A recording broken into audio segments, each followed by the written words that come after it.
there is a single image that seems to haunt the oldest corners of human speech: water rising and the world being washed away.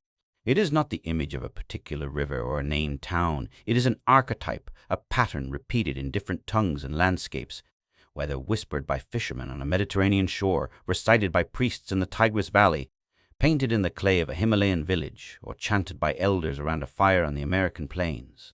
Nearly every ancient culture carries, like a scar, some version of the Great Flood. This is not merely an accident of cultural taste.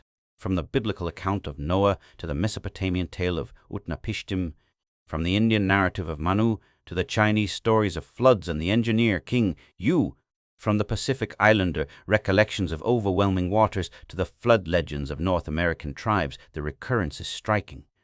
Across continents and millennia, disparate societies converged on the same foundational idea that water once rose and reshaped the world. It becomes an immediate question, uncomfortable in its simplicity. Why? Why does this single image lodge itself again and again in human memory? The first layer of answer is surface level and human. Water is the most intimate force known to early communities. It is the giver of crops, the path for travel, the mirror of sky. It also carries the power to take everything away. Humans who lived on coasts, riverbanks, and lowlands experienced the boundary between land and sea as a fragile seam. When that seam shifted slowly, as seas climbed after the last ice age, or suddenly, as waves broke against a shoreline, the consequences were existential. Houses vanished, burial grounds were submerged, entire lifeways were forced inland. Over generations, the practical act of remembering such losses became ritualized into stories, poems, laws, and songs. Flood tales are, at first, mnemonic devices, a way to warn the next generation about a particular hazard, to pass knowledge about refuge and resource into the rhythm of myth. But there is a second, deeper layer that transcends the merely pragmatic. The flood myth persists because it addresses the gravest of human anxieties, annihilation and survival, and offers a narrative. Structure that reconciles catastrophe with continuity, destruction and rebirth, cleansing and curse.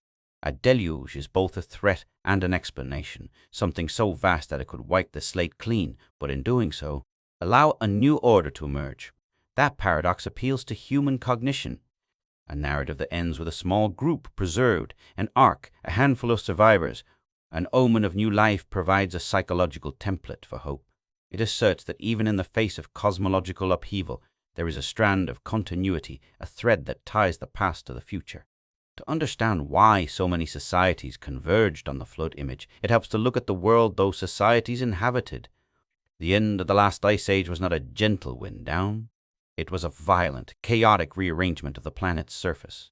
When the great continental ice sheets retreated, trillions of tons of water were released into the oceans. Sea levels that had been locked in ice rose by more than 100 meters over the course of several thousand years. Landscapes that had been inhabited for generations, river valleys, coastal plains, rich deltas, were gradually eaten away. Doggerland, a vast expanse of land that once connected Britain to the European mainland, was submerged. Stones and bones, the tools of people who had lived inland, then became relics on the seabed.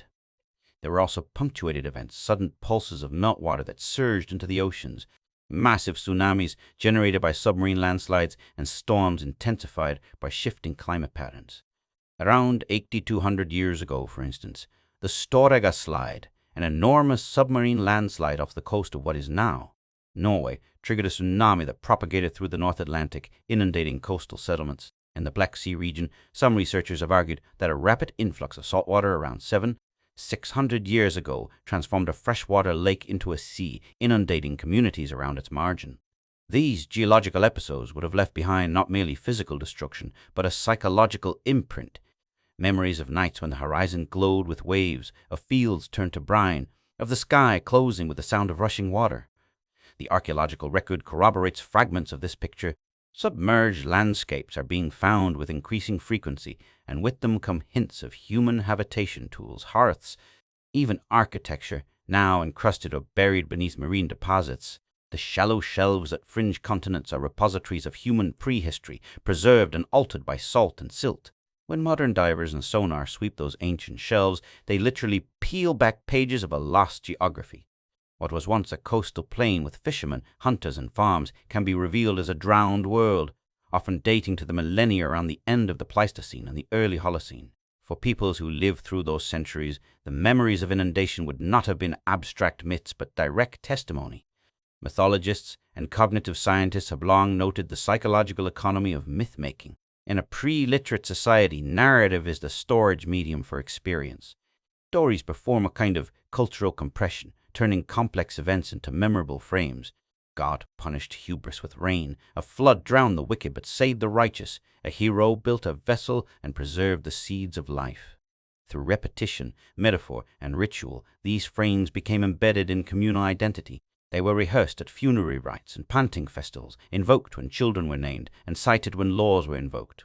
Over centuries, the origin story becomes confessional, explanatory, and prescriptive all at once. It explains a calamity, justifies social order, and prescribes behaviors that a community believes will avert future disasters. What is striking is the consistency of certain motifs across cultures. An ark or vessel that preserves life, animals brought aboard in pairs, a mountain as the place of refuge, a divine or cosmic wrath as the cause. Those motifs are not identical in detail, but they form a shared grammar.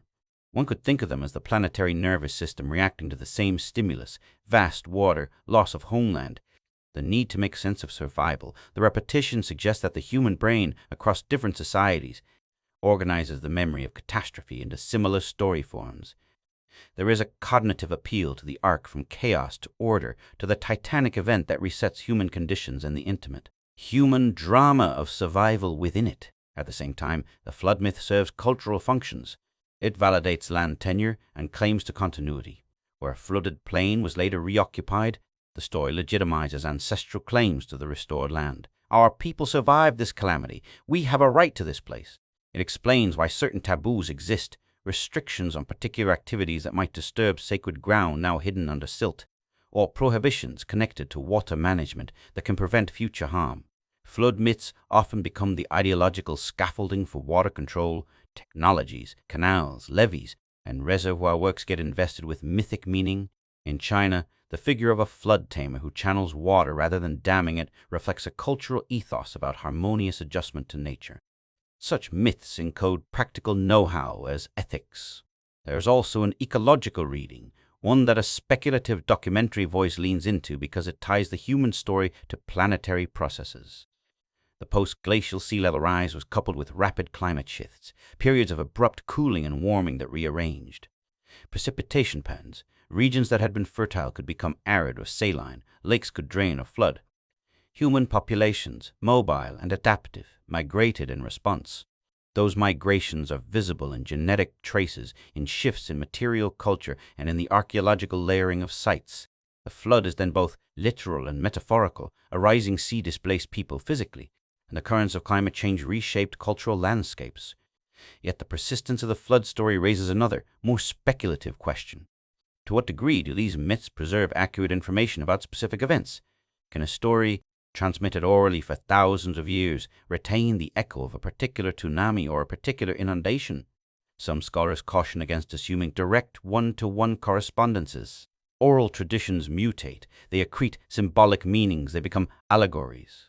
But where archaeology and geology converge, where submerged habitation layers date to a period consistent with a mythic memory, the possibility is tantalizing. Doggerland and the Black Sea Basin have become focal points for such discussions. The idea that a real, localized cataclysm could propagate into the cultural imagination as a universal deluge is seductive, because it situates myth within the archive of Earth's memory. This is where the story of humanity's shared flood memory begins to blur into questions that feel slightly uncanny. Imagine, for a moment, the scale of time in which these narratives operated. The end of the last ice age is part of a timeline measured in millennia. Human generations are like the beats of a slow drum across that expanse. A single long-duration event, a century of rising water, would be catastrophic to one generation, but could be folded into the mythic history of an entire people.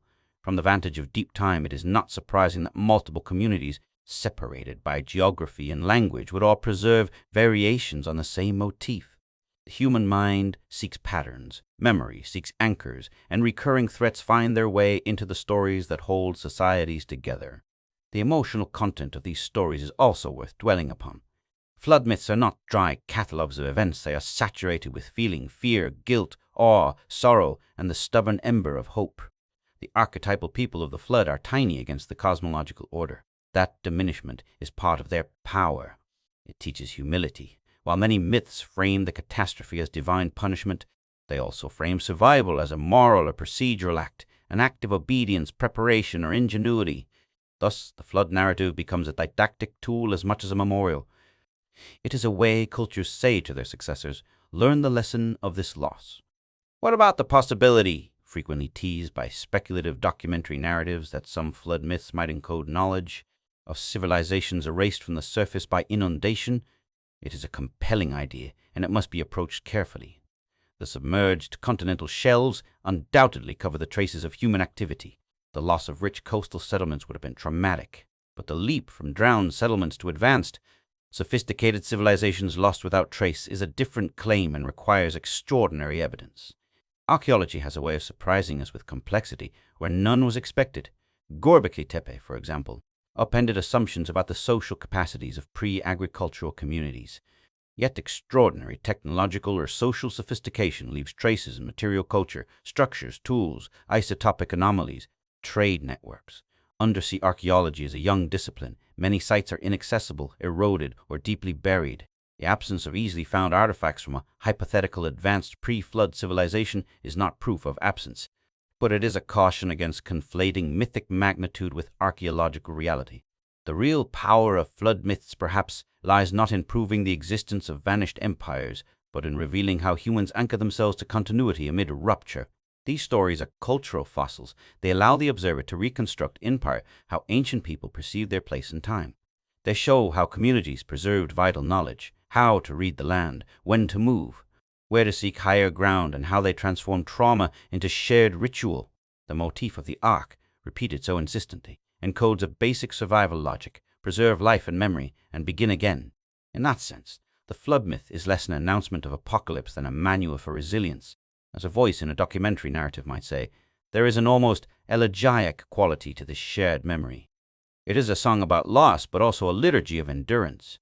The waters that once rose did not merely destroy, they redistributed the map of human possibility. New coastlines catalyzed migrations, new wetlands fostered biodiversity that helped later communities survive, and the scars left by inundation pushed humans to innovate in water management and social organization. The flood myth, then, is as much a story about adaptation as it is about catastrophe. Finally, the universal flood story imposes on the listener a sense of scale that is almost dizzying. It compresses the long, slow processes of geology and climate into an image immediate enough for a child to grasp and solemn, enough for a community to treat as sacred. It links the ephemeral lives of individuals, their loves, losses, and fierce attachments to planetary processes that are indifferent to human affairs. In that compression, humanity finds both terror and consolation. Terror in the vulnerability revealed, consolation in the narrative arc that moves from chaos to a renewed order, from drowning to a new day. In the centuries to come, as underwater excavation improves and narrative archaeology refines its methods, the precise ways in which flood myths map onto geological events will become clearer. For now, the flood remains a shared mnemonic, a cultural keystone anchoring disparate histories to a common motif. It endures because it speaks to things that are both practical and existential. It tells how people survived and how they made sense of surviving when the seas came in.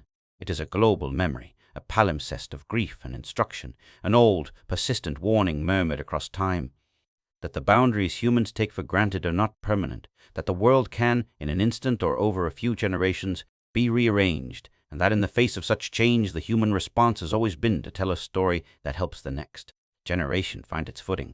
And so the tale begins, not with a floating city or a named survivor, but with a single, haunting idea, an image of water that will not be contained, and with humanity's urgent need to remember, to warn, and to endure. What would it have felt like to stand on a shore that had no memory of its children, and to watch the horizon change its address? To feel, day by day, the line where land met, sea slip inland as if an invisible hand were erasing the map beneath one's feet.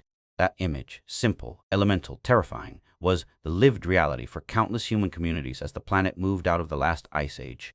Around 11,700 years ago, a moment marked in scientific jargon as the start of the Holocene, the world finished an extraordinary, violent rearrangement Ice that had weighed continents down, locked away oceans, and choreographed climates began to yield.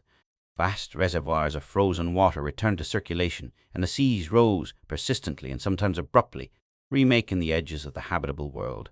The scale of the change is almost impossible to hold in the mind. At the peak of the last glacial maximum, tens of thousands of years earlier, global sea levels were perhaps 120 meters or more lower than today. Shores that are now drowned were then high, extended plains and river valleys, sometimes wide enough to host entire communities. Trade routes and seasonal camps, when the ice retreated, those plains vanished beneath new water. But the transformation was not smooth. It was episodic, an uneasy mixture of gradual encroachment and sudden violence. Melting came in pulses. Glacial lakes burst their ice or moraine-dammed holds, sending torrents racing across landscapes.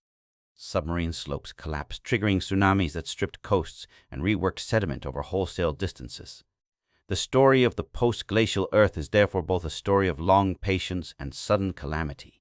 Physically, the mechanics were complex and often counterintuitive. Ice sheets, like great blankets of cold, depressed the crusts beneath them. When they melted, the land began to rebound, a geological lurch known as isostatic uplift, which in some places partially offset the rising seas and in others produced shorelines that tilted and warped. At the same time, meltwater found new routes through preglacial rivers, across low divides, into basins previously isolated from the salt ocean. Some of these events produce spectacular pulses of sea level rise. Geologists can detect relatively rapid climbs in local sea level, on the order of meters per decade in certain intervals, though the rates varied widely by region. These washes of water did not simply creep ashore, they could sweep with the suddenness of a storm surge, reconfiguring estuaries, drowning woodlands, and turning freshwater lakes into saline seas. The changes in ocean chemistry and circulation were themselves drivers of climate. Large inputs of fresh water could freshen surface waters and alter the patterns of heat transfer that regulate weather across hemispheres. The end of the Younger Dryas, a brief but intense return to near glacial conditions that preceded the Holocene, may well have been tied to how meltwater and evolving ocean currents redistributed heat. What, to a modern observer, appears as arcane climate mechanics would have been felt at ground level as unpredictable seasons. Winters that stiffened where they had warmed, springs that failed to bring the grass in time, winds that shifted bearing. The fragile calendars of hunter-gatherers and early farmers were thrown into disarray, forcing mobility, experimentation, and painful choices. For people who lived through those centuries, the ocean came with new voices. The horizon no longer belonged solely to birds and to weather. It became a moving presence that lapped at the thresholds of houses and hearths. Salt air crept into wells and pits. Formerly fertile soils were drowned and turned saline. Freshwater springs grew cloudy or were cut off entirely. Fishing grounds transformed as estuaries deepened and new tidal regimes emerged. Some species declined. Others invaded, and the rhythm of the sea, its tides, runs, and storms, wrote itself into the calendar of daily life. The sensory registers of survival changed. The smell of rot where a former meadow had drowned, the new, harsher tang of brine in the mouth, the sight of trees half submerged, silhouettes against a horizon that had migrated inland. Emotionally, the impact was layered. There was immediate terror during catastrophic inundations, nights of screaming surf, the pitched panic of herds being chased by water, the helplessness at seeing built-up terraces and graves consumed. There was also slow grief, an intergenerational mourning for land that could not be reclaimed. Older people would have carried in their bodies and stories the knowledge of a place that children could not find on any map. That absence required cultural work. Communities ritualized loss. They spoke of new places with elegiac tone, offered libations to drowned sites, and incorporated the memory of disappearance into origin stories. The froth of myth, archetypal floods, arcs, and divine wrath grew out of these repeated traumatic experiences. Myths mounted practical knowledge upon affect, where to expect storm surges, which ridgelines would remain dry, how to read the new sky for signs of sea-driven storms. Archaeology now catches fragments of those vanished worlds, like flotsam, increasingly sophisticated techniques, sonar mapping, sub-bottom profiling, underwater excavation are revealing terraces of human occupation that were once part of dry land. Doggerland, the submerged plain that once connected Britain to the European mainland, is an image emblematic of this loss. Pollen records, fossilized peat, submerged hearths, and faunal remains tell of human presence where the modern North Sea now swells. In the Black Sea, sediment cores have been interpreted by some to show a rapid marine transgression that inundated coastal habitations. a theory that acquired cultural resonance because it apparently paralleled flood narratives from the region. These discoveries, however, come with caveats. Underwater sites are often fragmentary and reworked by currents. Organic material decays or is replaced, and the spatial resolution of sedimentary records can be coarse. Distinguishing a thousand-year rise from a sudden flood requires painstaking stratigraphic work. Yet when archaeology and geology converge, the result is luminous. A hearth found beneath a meter of marine clay, a flint blade covered with salt incrustation, a program of incremental shoreline retreat evident across a dozen cores. These are physical attestations to human lives rearranged by water. They are not, however, proof of vanished advanced empires with high technologies, the material signatures of complex social organization, monumental architecture, long-distance exchange of equivalent scale, metallurgy. Leave durable traces. Where such traces exist, they surprise and reshape theories, as Göbekli Tepe famously did on dry land. But in the drowned shells where preservation varies, the archaeological silence is an ambivalent friend. It keeps possibilities open but cautions against wild inference. Ecologically, the post-glacial sea rise was not only a story of loss. It remade habitats in ways that sometimes created new opportunities. As coastlines drowned, estuaries and wetlands proliferated, rich, productive ecotones that could sustain fish and bird populations, and, therefore, people adapted to exploiting them. Salt pans and deltas, newly formed, became magnets for certain kinds of subsistence. In other places, the loss of flat farmland forced dietary diversification and mobility. The rhythms of migration changed. Bands that had followed herd patterns inland found themselves pathing along newly productive shorelines. Some groups developed greater dependence on marine resources, fostering nascent seafaring skills that would later become foundations for complex coastal economies. The human response was neither universally catastrophic nor uniformly adaptive. It was heterogeneous and contingent, dependent on geography, technology, and the flexibility of social institutions. The demographic consequences were equally varied. Where land disappeared, people moved, sometimes in waves, sometimes in trickles. Migration corridors opened and closed. Genealogical lines were rerouted. Material cultures merged as coastal bands mingled with inland groups displaced by flood. Networks of exchange rearranged. Trade routes that had buffered the shock of local resource loss sometimes rewired into new systems oriented around estuaries and harbors. In places where communities successfully anticipated change, by sharing knowledge of high ground, by developing communal storage, or by adopting more mobile lifeways, social cohesion often strengthened in the short term. In other regions, competition for refugia produced conflict, fragmenting groups and changing social landscapes. These shifts are the substratum of the flood myths that carry forward. The recurrence of certain motifs, the ark, the mountain refuge, the righteous remnant, can be read as mnemonic compression. In oral cultures, complex histories are stored as narrative scaffolds that both instruct and bind. At multiple scales, stories about waters rising encoded tactical knowledge, which ridgelines were sacred and thus avoided. Where to plant a coppice that would withstand brine spray, how to construct temporary shelters high enough for seasonal surges. Over generations, ritual and taboo increased the survivability of groups by hardening adaptive measures into moral frameworks. The moral tone of a flood story, whether punitive, cleansing, or renewing, served to focus communal attention on practices deemed essential for future survival. There is a modern temptation, amplified by speculative documentaries and internet thought experiments, to read myth as evidence of erased civilizations of extraordinary sophistication, technologies, and social orders wiped clean by a deluge that the geological record cannot easily detect. It is a seductive idea, the grand, vanished city beneath the waves, the lost archive of human cunning. Yet science requires a different sort of patience. Extraordinary claims demand extraordinary evidence. Where researchers have found surprising complexity in the distant past, it has been because of tangible artifacts and stratified contexts that can be independently dated and corroborated across multiple lines of evidence. The ocean's silt can mask such traces, but the absence of evidence is not evidence of absence. Neither is the absence of free pass to imagination unmoored from data. Part of the post-glacial story is a reminder of how quickly planetary processes can outpace cultural memory. A coastline can submerge in the span of a few generations. Linguistic and ceremonial fixations can outlast living memory. Myths can preserve corrupted yet persistent echoes of geographic realities. The compression of geological time into mnemonic forms is a testament to human ingenuity. A story about a flood is not merely a tale of disaster, it is a cultural technology for encoding contingency. It is a way of telling descendants we have lost a homeland. This is how to behave when the sea takes more. This era also reshaped human innovation. Emerging maritime technologies, improved canoes, rudimentary harbors, strategies for gleaning the intertidal found selective advantage. Water control techniques from simple causeways and raised platforms to the earliest forms of dike and canal in some regions began to appear as solutions to persistent watery threats. Social structures that enabled coordinated labor, communal earthworks, shared storage, ritual obligations afforded resilience in the face of episodic calamity. In other words, the living memory of the sea's advance may have been a creative pressure as much as a destructive one, shaping not only what communities lost, but what they learned to build.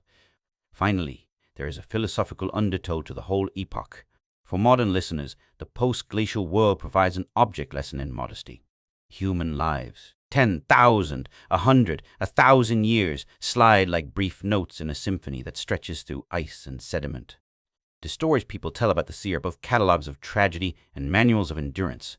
They are echoes of the planet's own rearrangements, translated into human tones.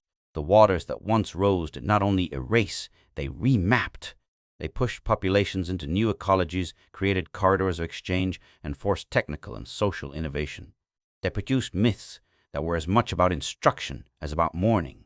In tracing these events, the modern voice must balance reverence with rigor. There is poetry in imagining the last ember-tended hearth swallowed by tide. There is also method in measuring the rhythm of sediments and calibrating radiocarbon assays. Both approaches, effective and analytic, are necessary if one is to understand what happened at the shoreline when the ice withdrew. The story, ultimately, is not one of simple catastrophe or triumphant continuity. It is a braided narrative of loss and invention, of memory and erasure, of constraints and human creativity pressed into new forms by a changing world. The Holocene begins, then, with a question that is both geological and moral. How do communities stitch continuity out of dislocation? The answer is written in stones and stories, in drowned terraces and remembered rituals. It is present in the increasing attention modern researchers pay to the shells beyond the present shore, the archaeological frontier beneath waves where cultural archives have been submerged. As those archives are slowly opened, what will emerge may reframe our sense of the past. But even if the seas have taken much, they have left, paradoxically, a deeper inheritance. The flood story as an enduring instrument of human knowledge, the cultural weathering that shaped how our ancestors understood catastrophe and prepared for the future. In that sense, the rising waters were not merely a force of destruction, they were an engine of change, and their memory persists in human speech, ritual, and the very architectures of survival. What if the map of human possibility once included places that no longer exist? Entire landscapes erased not by war or neglect, but by the patient, indifferent swallowing of the ocean? What would it mean to suggest that, before the seas rose nearly 120 meters and washed away broad swaths of coastal habitation, some form of complex society may already have been at work on the planet's shores? The idea is both simple and unsettling. The end of the last ice age, a period during which global sea levels climbed by more than 100 meters, was not merely a rearrangement of shores. It was a wholesale redistribution of environments that had been hospitable to people for generations. River valleys that had been highways of exchange, deltas rich in seasonal abundance, and shallow continental shelves that had been used as predictable hunting grounds all drowned.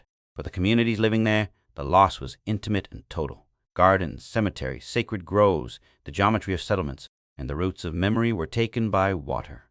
Given that fact, the question slides naturally from what did people lose, to what capacities might those lost people have had, and finally to the more provocative, could complex social forms, perhaps even high degrees of organization and technological competence, have existed on those drowned coasts, now mostly invisible below the waves? A speculative documentary voice must pace itself with skepticism and wonder in equal measure. The archaeological record has surprised modern scholars before. Sites on dry land, Göbekli Tepe, Tatalhoyuk, have disrupted established chronologies, showing that social complexity and monumental construction can precede what had been assumed the necessary economic preconditions. Those discoveries teach two lessons. First, human societies can surprise with their inventiveness at unexpected times. Second, The absence of evidence in a given context, especially the submerged continental shelf, must be weighed against the formidable biases of preservation and access. What would an ancient civilization leave behind? The imaginative answer is tempting. Cities of stone gone under, libraries erased, ships entombed, whole corpuses of ritual knowledge extinguished. The empirical answer is more measured.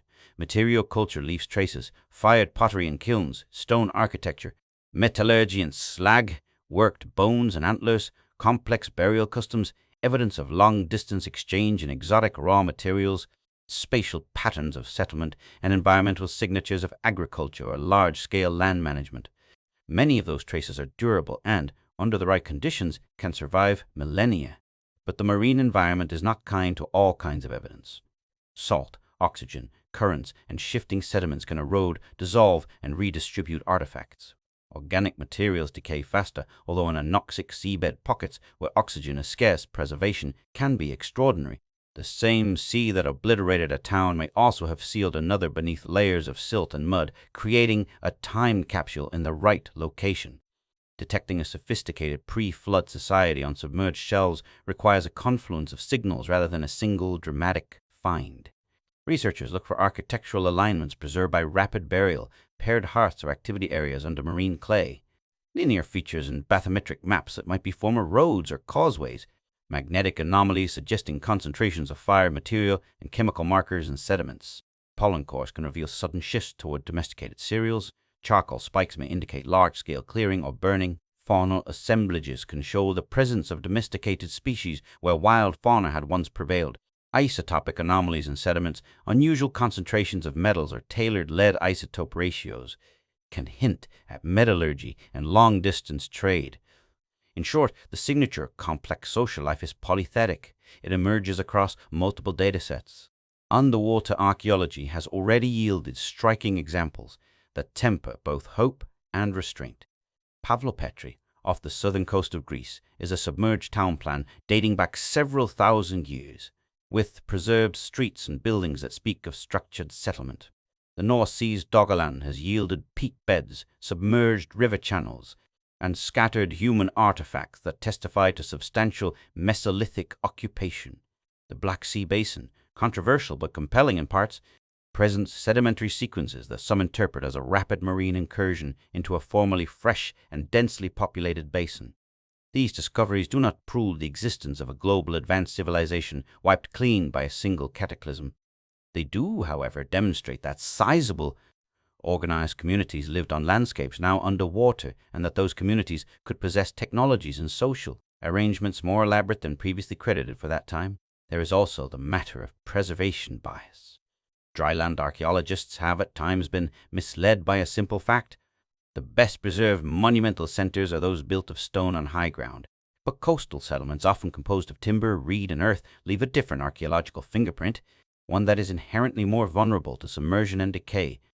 When a community's architecture is largely organic, its disappearance beneath silt and seawater can mean centuries of loss before a modern survey detects any trace.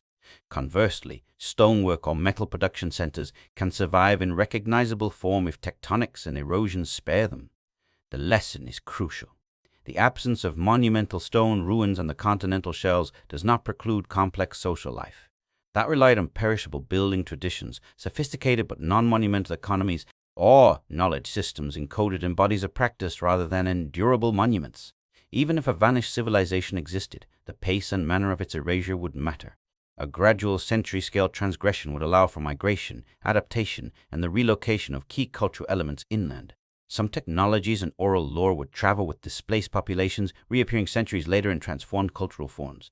A rapid, pulse-like inundation, an abrupt tsunami, the breaching of a proglacial dam would be more likely to annihilate local centers and leave fewer opportunities for cultural transmission. The kind of social complexity that leaves a lasting trace requires networks, trade, ritual, marriage patterns that extend beyond a single vulnerable coastline. If such networks existed, their inland nodes might preserve hints of coastal sophistication, exotic materials, legends of vanished ports, architectural motifs adapted to new environments. This is where myth and memory enter the conversation. Flood narratives, recurring and persistent across cultures, are sometimes framed by specialists as cultural fossils, compressed, metaphor-laden remnants of real environmental experience. Could these narratives have preserved, in attenuated and mythic form, memories of encounters with more complex, perhaps coastal societies? Oral traditions are conservative in some respects. They can preserve core motifs for millennia, but they are also plastic, accreting moralization and cosmology over time. A passing reference in an epic to a city of strangers beyond the reef can be transmuted across ages into a story of divine retribution. The historian must therefore handle myth as both clue and cipher. It can point to places where to look, to the kinds of events that mattered to communities, and to the social memory of contact, but it cannot be read as a literal map. Consider what would count as persuasive evidence that a technologically advanced coastal society once existed: multiple, independently dated sites with stratified deposits showing a suite of innovations, metallurgical residues indisputably older than known regional traditions, standardized architectural forms indicating urban planning, sustained long-distance exchange networks reflected in non-local materials, and ecological signatures of landscape modification at scale. Such a mosaic would shift the burden of proof from speculative to demonstrable. It would also require interdisciplinary corroboration, geology and stratigraphy to date transgressions and burying events, paleoecology to detect anthropogenic landscape change, material analysis and typology to establish technology, and, crucially, repeatability of results across different regions. The methodological obstacles are practical and profound. Bathymetry and sub-bottom profiling can suggest anthropogenic features, but they can also produce false positives in complex sediment regimes. Currents rework contexts. Storm events and submarine slides can fragment assemblages beyond recognition. Radial carbon dating marine samples requires careful calibration because of reservoir effects, and organic materials that would provide clean dates are often missing. Deep-sea coring is expensive and selective. Exploratory budgets can only cover tiny fractions of the once inhabited continental shelves. The result is an archaeological frontier where possibilities outpace certainties. Beyond the technicalities, there is a philosophical undercurrent. To entertain the possibility of advanced pre-flood civilizations is to confront how modern assumptions about progress, complexity, and continuity shape interpretation. The contemporary story of human development often reads like an upward trajectory. Hunter-gatherers become sedentary farmers, who then build cities and states, who then develop metallurgy and writing. Yet the reality is more variegated. Complexity can arise along multiple pathways and sometimes regress. Coastal societies with intensive exploitation of marine resources may have developed social complexity without the continuous accumulation of monumental stone architecture. They might have been sophisticated in ecological knowledge, shipbuilding, and exchange while leaving few obvious terrestrial ruins. To expect a single, linear pathway is to impose modern teleologies on deep time. What would humanity gain by discovering such a civilization? The implications would be both academic and existential. Academically, it would recalibrate narratives of technological and social emergence, forcing archaeologists and historians to reevaluate the conditions under which complexity develops. It would underscore the role of maritime environments in shaping human innovation and highlight the fragility of cultural archives. Existentially, it would deepen the sense of loss already encoded in flood myths. The idea that entire modes of life could be scrubbed from the surface of the earth by processes that are slow on human scales, but relentless on geological ones, is humbling.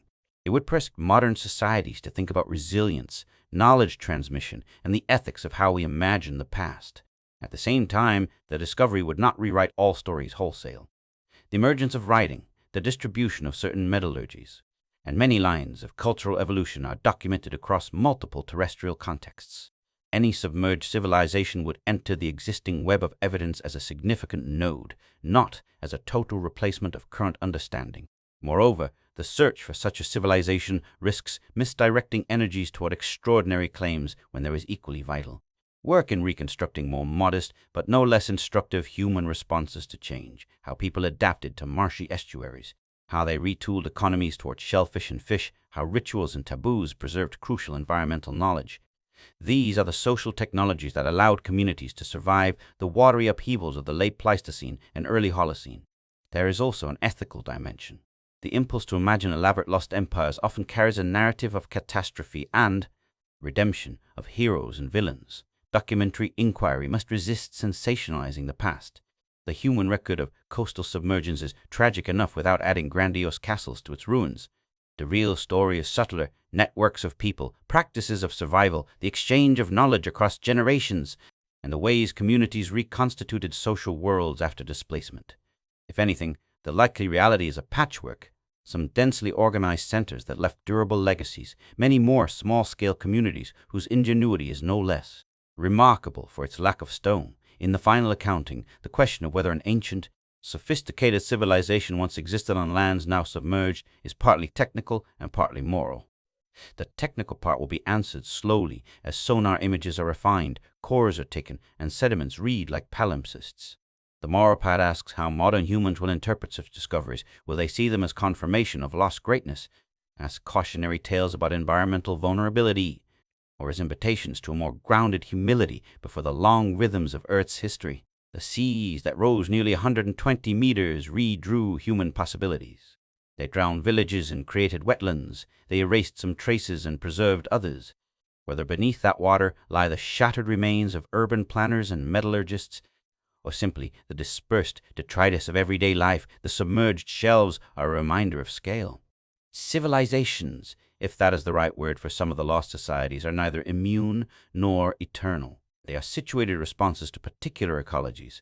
If discovery someday unearths a complex pre-flood society, the revelation will not be an appropriation of the past, but an enlargement of it, a deeper, more textured chorus in which human ingenuity is heard in different keys and loss is recorded not merely as legend but as material history. Until then, the question will remain both an archaeological puzzle and a meditation.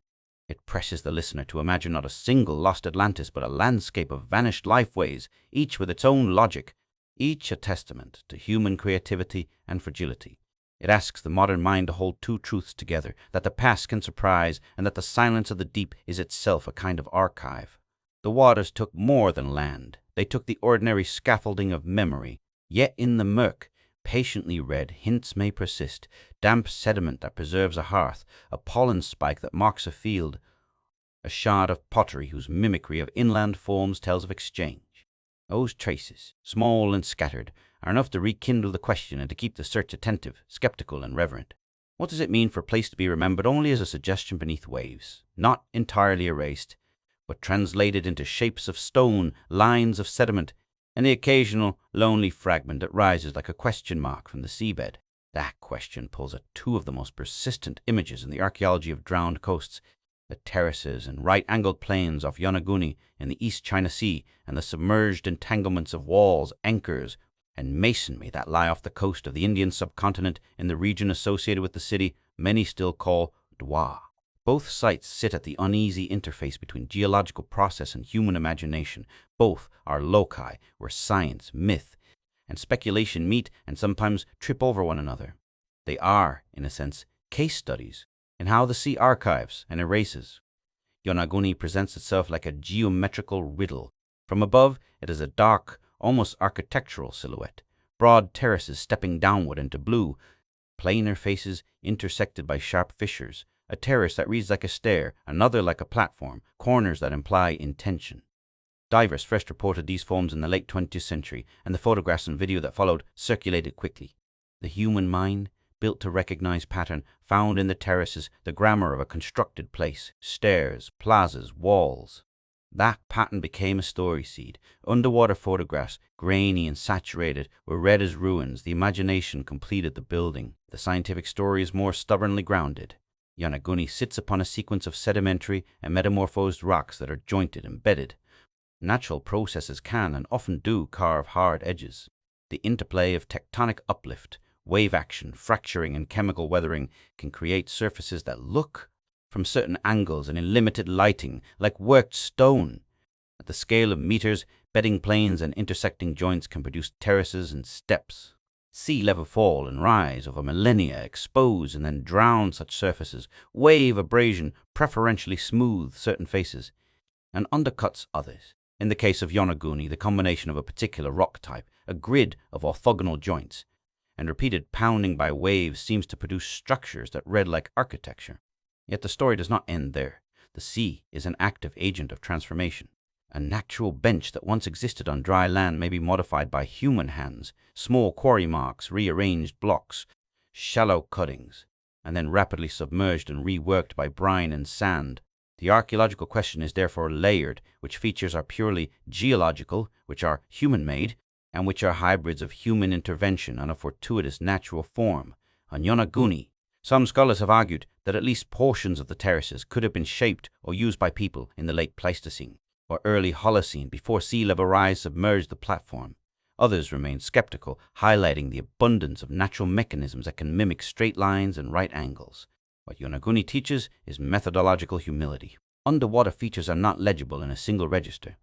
A photograph taken from one angle in the glare of a dive light is a partial text. The rigorous reconstruction demands the slow accretion of evidence, systematic bathymetric mapping, careful sub-bottom profiling to detect buried interfaces, micromorphology of sediments adhering to the rock, and the rare preservation of cultural materials, potsherds, flaked stone, hearths, and sheltered pockets. It demands an insistence on multiple lines of corroboration. Are there associated artifacts? Is there a pattern of tool use, scars that cannot be explained by fracturing? Do radiocarbon or optically stimulated luminescence dates from adjacent sediments bracket a period when the platform was exposed? And accessible? The sea tends to keep its secrets tucked in inconvenient ways, and the burden of proof is correspondingly high. Farther west, in the shallow waters of the continental shelf near the mouth of great rivers, a different, but thematically similar, archive has been found. Dragnet surveys, sonar sweeps, and targeted dives have revealed lumped walls, orthogonal stone alignments, and clusters of anchor stones that hint at human agency. For many observers, the submerged contours near what is now coastal Gujarat suggested a city vanished beneath waves, and the name Dwar, the port of legend, was attached to those shapes. Textual traditions, long-standing local stories of a city lost to the sea, made the finds emotionally resonant. Where myth and the seabed overlay each other, the interpretive temptation is strong. To see in the echoes on the sonar the fulfillment of a long-held memory. The scientific response, again, is careful. Submerged quay lines, stone anchors, and masonry can indeed indicate former harbors and coastal constructions, but interpreting them requires contextualization. Coastal geomorphology in that region is dynamic. River deltas shift, tidal channels migrate, and sediments can rapidly bury or expose structures.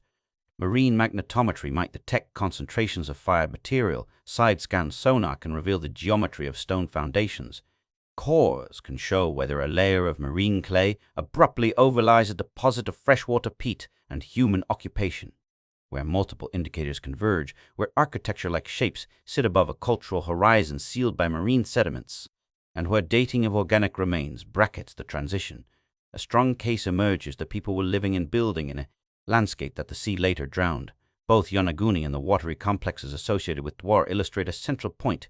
The sea archives unevenly. It preserves in some contexts with exquisite fidelity and destroys in others with thoroughness. An anoxic pocket of silt can encapsulate wooden piles and organic residue like a time capsule, while a high-energy surf zone can shred and disperse the same materials within a season.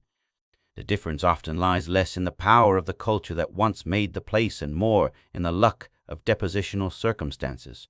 That simple truth complicates popular imaginings of drowned atlases. It means that absence of obvious monoliths does not equate to absence of social complexity. It also means that apparent ruins can be illusions wrought by geology. Beyond the technicalities, the emotional tenor around these sites is revealing. The public hunger for lost places is not accidental. Stories of cities taken by the sea resonate with an archetypal fear and with a moral architecture. The idea that the world can be reset, that what is built can vanish, that memory must be externalized into myth to endure. When ruins are suggested beneath waves, people reach for mythic frames, a hubris punished, a civilization cut off. A scripture-embedded locale confirmed. That hunger can be generative, prompting deep inquiry and investment in marine archaeology. It can also be corrosive, converting cautious hypotheses into narratives of catastrophe and loss that outpace the evidence. There is also an affective realism to the underwater finds. Even where the argument is cautious, the images of terraces and submerged walls function as a kind of elegy. They prompt a human response of mourning for what was lost and wonder at what might be learned. The sea, indifferent and relentless, plays the double role of destructor and preserver. Its silence is a pressure that amplifies. Fragmentary voices. An isolated stone anchor brings into the listener's mind a harbor, sailors, commerce, an entire network implied by a single object. A terrace with small hollows may suggest work, bodies at labor, a place of gathering. Those inferences are not frivolous, they are the starting points for disciplined research. They are also where myth and method can be in a tentative embrace, each shaping the questions the other asks. Technically, recent advances have opened new possibilities. Multi-beam bathymetry produces high-resolution topographical maps of submerged surfaces. Sub-bottom profilers slice beneath sediments to reveal buried interfaces. Magnetometers detect concentrations of fired material or buried metal. Coring recovers stratigraphic sequences that can be dated. These tools allow researchers to reconstruct a coastline's history, where a terrace once stood when peat turned to clay, and how pulses of marine incursion overlaid human horizons. In the best cases, a mosaic of data reveals a narrative of occupation, adaptation, retreat, and finally inundation. In others, the mosaic remains partial, teasing without resolving. The interpretive dilemmas also extend into chronology. Radiocarbon dating in marine context is complicated by reservoir effects. Marine organisms can appear artificially old due to dissolved ancient carbon in seawater. Optically stimulated luminescence can date the last time sediments were exposed to light, but it requires careful sampling. Even when dates are obtained, translating them into human contexts, linking a sedimentary pulse to a human abandonment, is a careful inferential process. Marine pulses can be brief but dramatic. They can be slow and inexorable. Each scenario implies different human responses, from rapid flight to gradual relocation and adaptation. Consider further what the submerged architectures, or the suggestion of them, imply about social life at the edge of the sea. Coastal settings have always been places of hybrid risk and abundance. Estuaries concentrate fish, birds, and plant resources. They create corridors for exchange and, sometimes, nodes for early surplus production. Yet they also concentrate vulnerability to sea level change, storm surge, and shifting sediments. A community that invested in a harbor or wharf invested in a particular set of ecological circumstances. The loss of that place to the sea means an abrupt reconfiguration of networks of exchange, diet, and social memory. That loss is not simply material, it is mnemonic. A lost shore is not only a terrace, it is a set of place names, ritual loci, burial grounds, and genealogies. The submerged terrace is thus a sign of the broader cultural costs of inundation. It is here that myth again becomes legible as a cultural technology. Stories of submerged cities may conserve, in compressed form, a set of social responses to coastal loss. The admonition to respect certain ridgelines, the memory of where to seek high ground, the recasting of a harbor into a shrine. The names attached to drowned places, whether Yonaguni or Dwara, act as anchors for diffuse memories. They allow successive generations to locate a traumatic event in a narrative frame that offers instruction and identity. In that sense, even if the terraces are largely natural and the walls largely geological, the human response to them, the songs, the taboos, the place names, remains a form of survival. The ethical dimension of this inquiry is not negligible. The impulse to find grand civilizations under the sea can overshadow smaller, more persistent forms of human complexity, the seasonal camps, the specialized fishing economies, the adaptive rites of passage that do not leave monumental stone in their wake. A responsible archaeology of drowned coasts attends to those ordinary traces because they tell a truer story of how people lived with change. It also resists the seduction of easy myth, the aggravation that every submerged stone is part of a grand narrative of lost glory. The sea's silence encourages projection. Scholars must temper imagination with method. What the submerged terraces and ruins ultimately demand is patience and a pluralistic method. They ask for high-resolution mapping and low-tech coring, for geology and oral memory, for sedimentology and cautious textual correlation. They demand an openness to mixed explanations, parts natural, parts human response to natural affordances. They ask also for an emotional register that can hold both the ache of loss and the excitement of discovery without collapsing into sensationalism. If Yonaguni and Dwar are to teach anything, it is this, that the sea's swallowing is not a tidy erasure, but a complex palimpsest. It rewrites landscapes with a hand that is sometimes gentle, sometimes violent, and always indifferent. What persists on the seabed are not always the grand signatures of an imagined past, but often the small, stubborn traces of human life, a worked edge on a rock, a scatter of pottery in a sheltered hollow, a stone anchor placed where sailors once moored. Those traces ask modern listeners to adopt a posture of humility, to read slowly, to corroborate, and to accept that certainty will come with time and method rather than with the immediacy of a dramatic photograph. In the end, The submerged contours of Yonaguni and the drowned entanglements near Dwawa are chapters in a larger story about how humans remember and how the Earth forgets. They are reminders that continuity is fragile, that landscapes are temporary theaters for human action, and that the sea keeps a different calendar than people do. Their value lies not only in the secrets they may yet yield about past technologies or social forms, but in what they teach the present about adaptation, memory, and the ethics of imagining lost worlds. The terraces and walls under the waves are invitations to look, to question, and to listen with patience to the slow narratives that sediment and stone will, if given time, reveal. What does a single troubled layer of earth say when a scientist prees it open? What does a band of chaotic clay, a mat of mixed stones, or a scatter of foreign boulders whisper about a world that once was dry, then drowned? Those are the small, stubborn questions that stitch together geology and human memory, questions that, when asked in the right place, change the map of what might have been. Beneath the present sea, in places as disparate as the carbonate shelves of the Bahamas and the steep banks off Cuba, the stratigraphic record sometimes reads like a sudden punctuation. It is not a continuous, polite history written in neat horizons. Instead, it is a palimpsest in which an unusual alluvial unit, chaotic, mixed, and anomalous, interrupts orderly sequences of soil, peat, or marine silts. These are layers that do not behave. They contain a jumble of grain sizes, angular clasts within fine clay, uprooted organic matter, even stones geologically out of place. To a sedimentologist, they are immediately interesting. To anyone asking questions about vanished shorelines, they are compelling. In those bands lies the possibility of a story that moves faster than the ordinary rhythm of deposition, a story of sudden inundation, of landscape collapse, of ice and debris and water moving with a violence that rewrote the edge of the land. The geological term for some of these packages is diamicton, or more colloquially, chaotic alluvium. Diamictons are anything but anonymous. They can be the signature of glacial tills. Where ice sheets ground and dumped a messy load, they can be the residue of mass-wasting events, subaerial landslides converted into submarine flows, or they can be tsunami deposits, where the sea, for a few terrifying moments, becomes a shovel and a blender. In continental shelf contexts, where former river valleys and coastal plains now lie under tens of meters of water, these deposits often sit like scars that mark the moment when terrestrial and marine regimes collided. Consider the shallow platforms around the Bahamas. The islands rest on an immense carbonate apron skeletons of ancient marine life piled and reworked over millennia. Yet within that carbonate architecture are preserved surfaces that once functioned as beaches, interdunnel ponds, and freshwater lenses.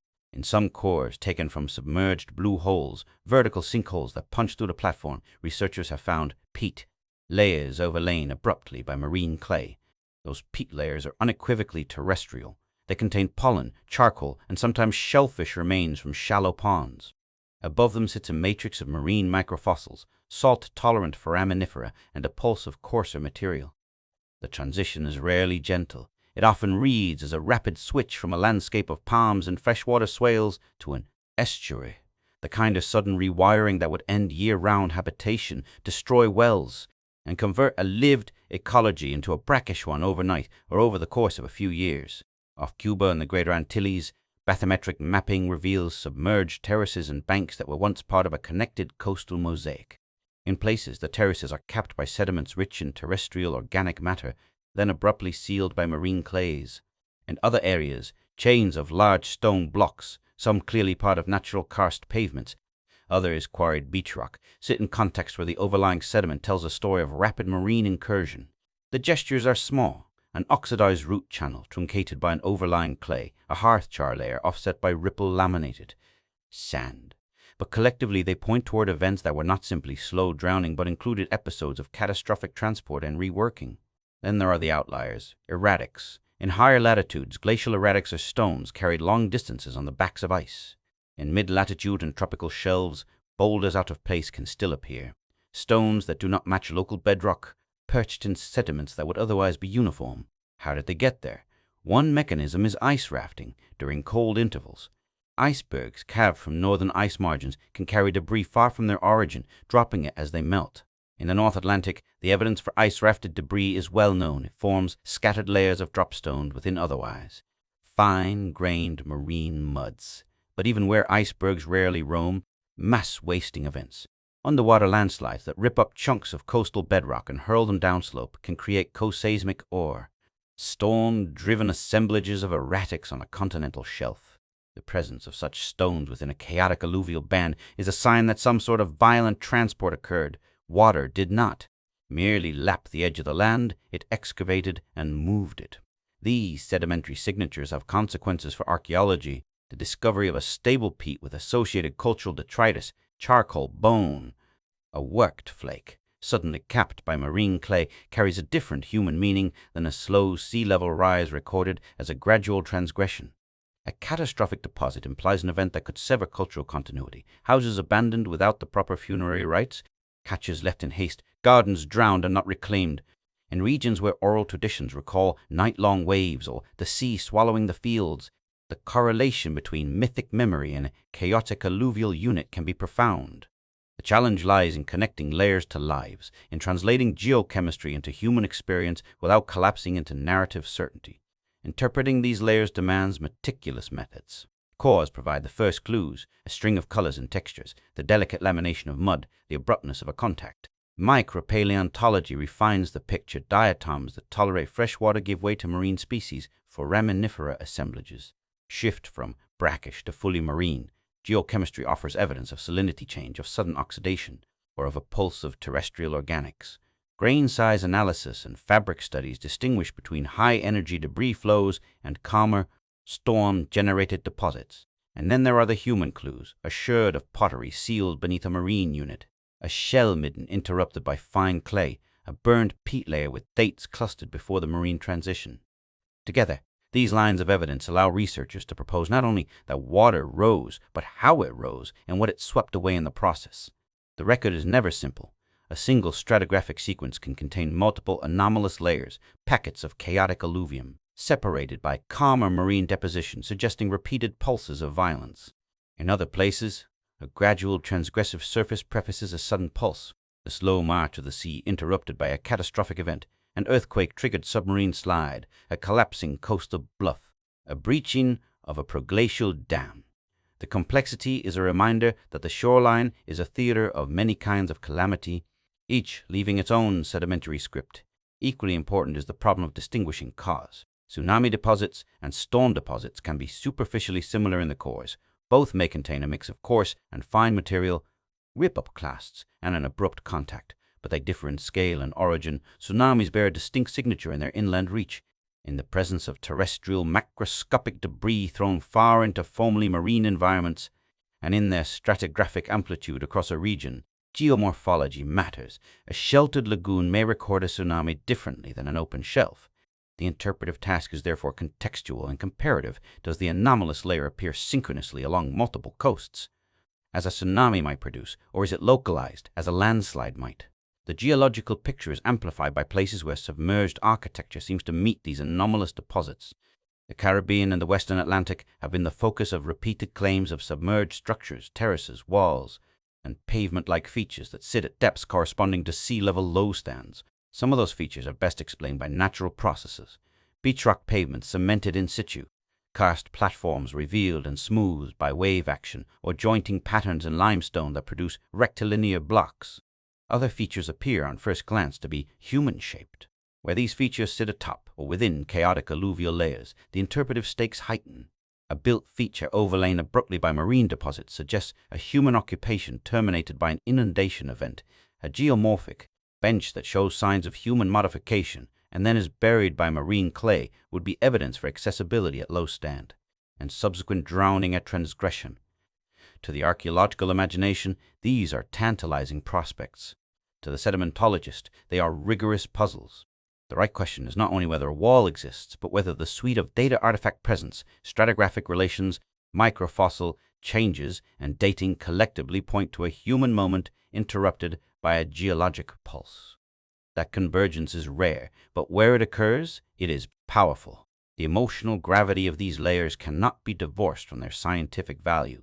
Communities that once lived on those now submerged terraces experienced losses that were material and mnemonic. A sudden burial of homes and fields leaves social scars, ancestors that cannot be visited, cemeteries submerged, sacred trees drowned. These losses crystallize into memory, and memory sometimes hardens into story. When a scientist reads a chaotic alluvial unit and dates a marine cap to the right age, there is a flash of human recognition. This soil layer is not merely a geological curiosity, it is the sedimentary echo of a displacement that echoed through generations. Yet the record is also a corrective to romantic speculation. A chaotic layer is suggestive, not conclusive. It can signal the end of a small community or the temporary reworking of a shoreline. It rarely, by itself, demonstrates the existence of civilizations with complex institutions or technologies beyond what would be expected for the period. The sea preserves and erases in unequal ways. Organic evidence rots away unless a fortuitous anoxic pocket intercepts it. Kilns and fired structures persist more readily than wood, and the coring and mapping necessary to reveal a clear sequence are painstaking and expensive. The dataset is therefore inherently patchy. The responsible voice, the documentary voice that mixes wonder with restraint, must insist on the mosaic of corroboration. There is, finally, a philosophical reading embedded in all of this. Those chaotic alluvial units are not merely evidence of environmental violence. They are the sedimentary language of deep time asserting itself. They compress vast processes into readable pages, but they also remind us that human lives are ephemeral in the face of geological rhythms.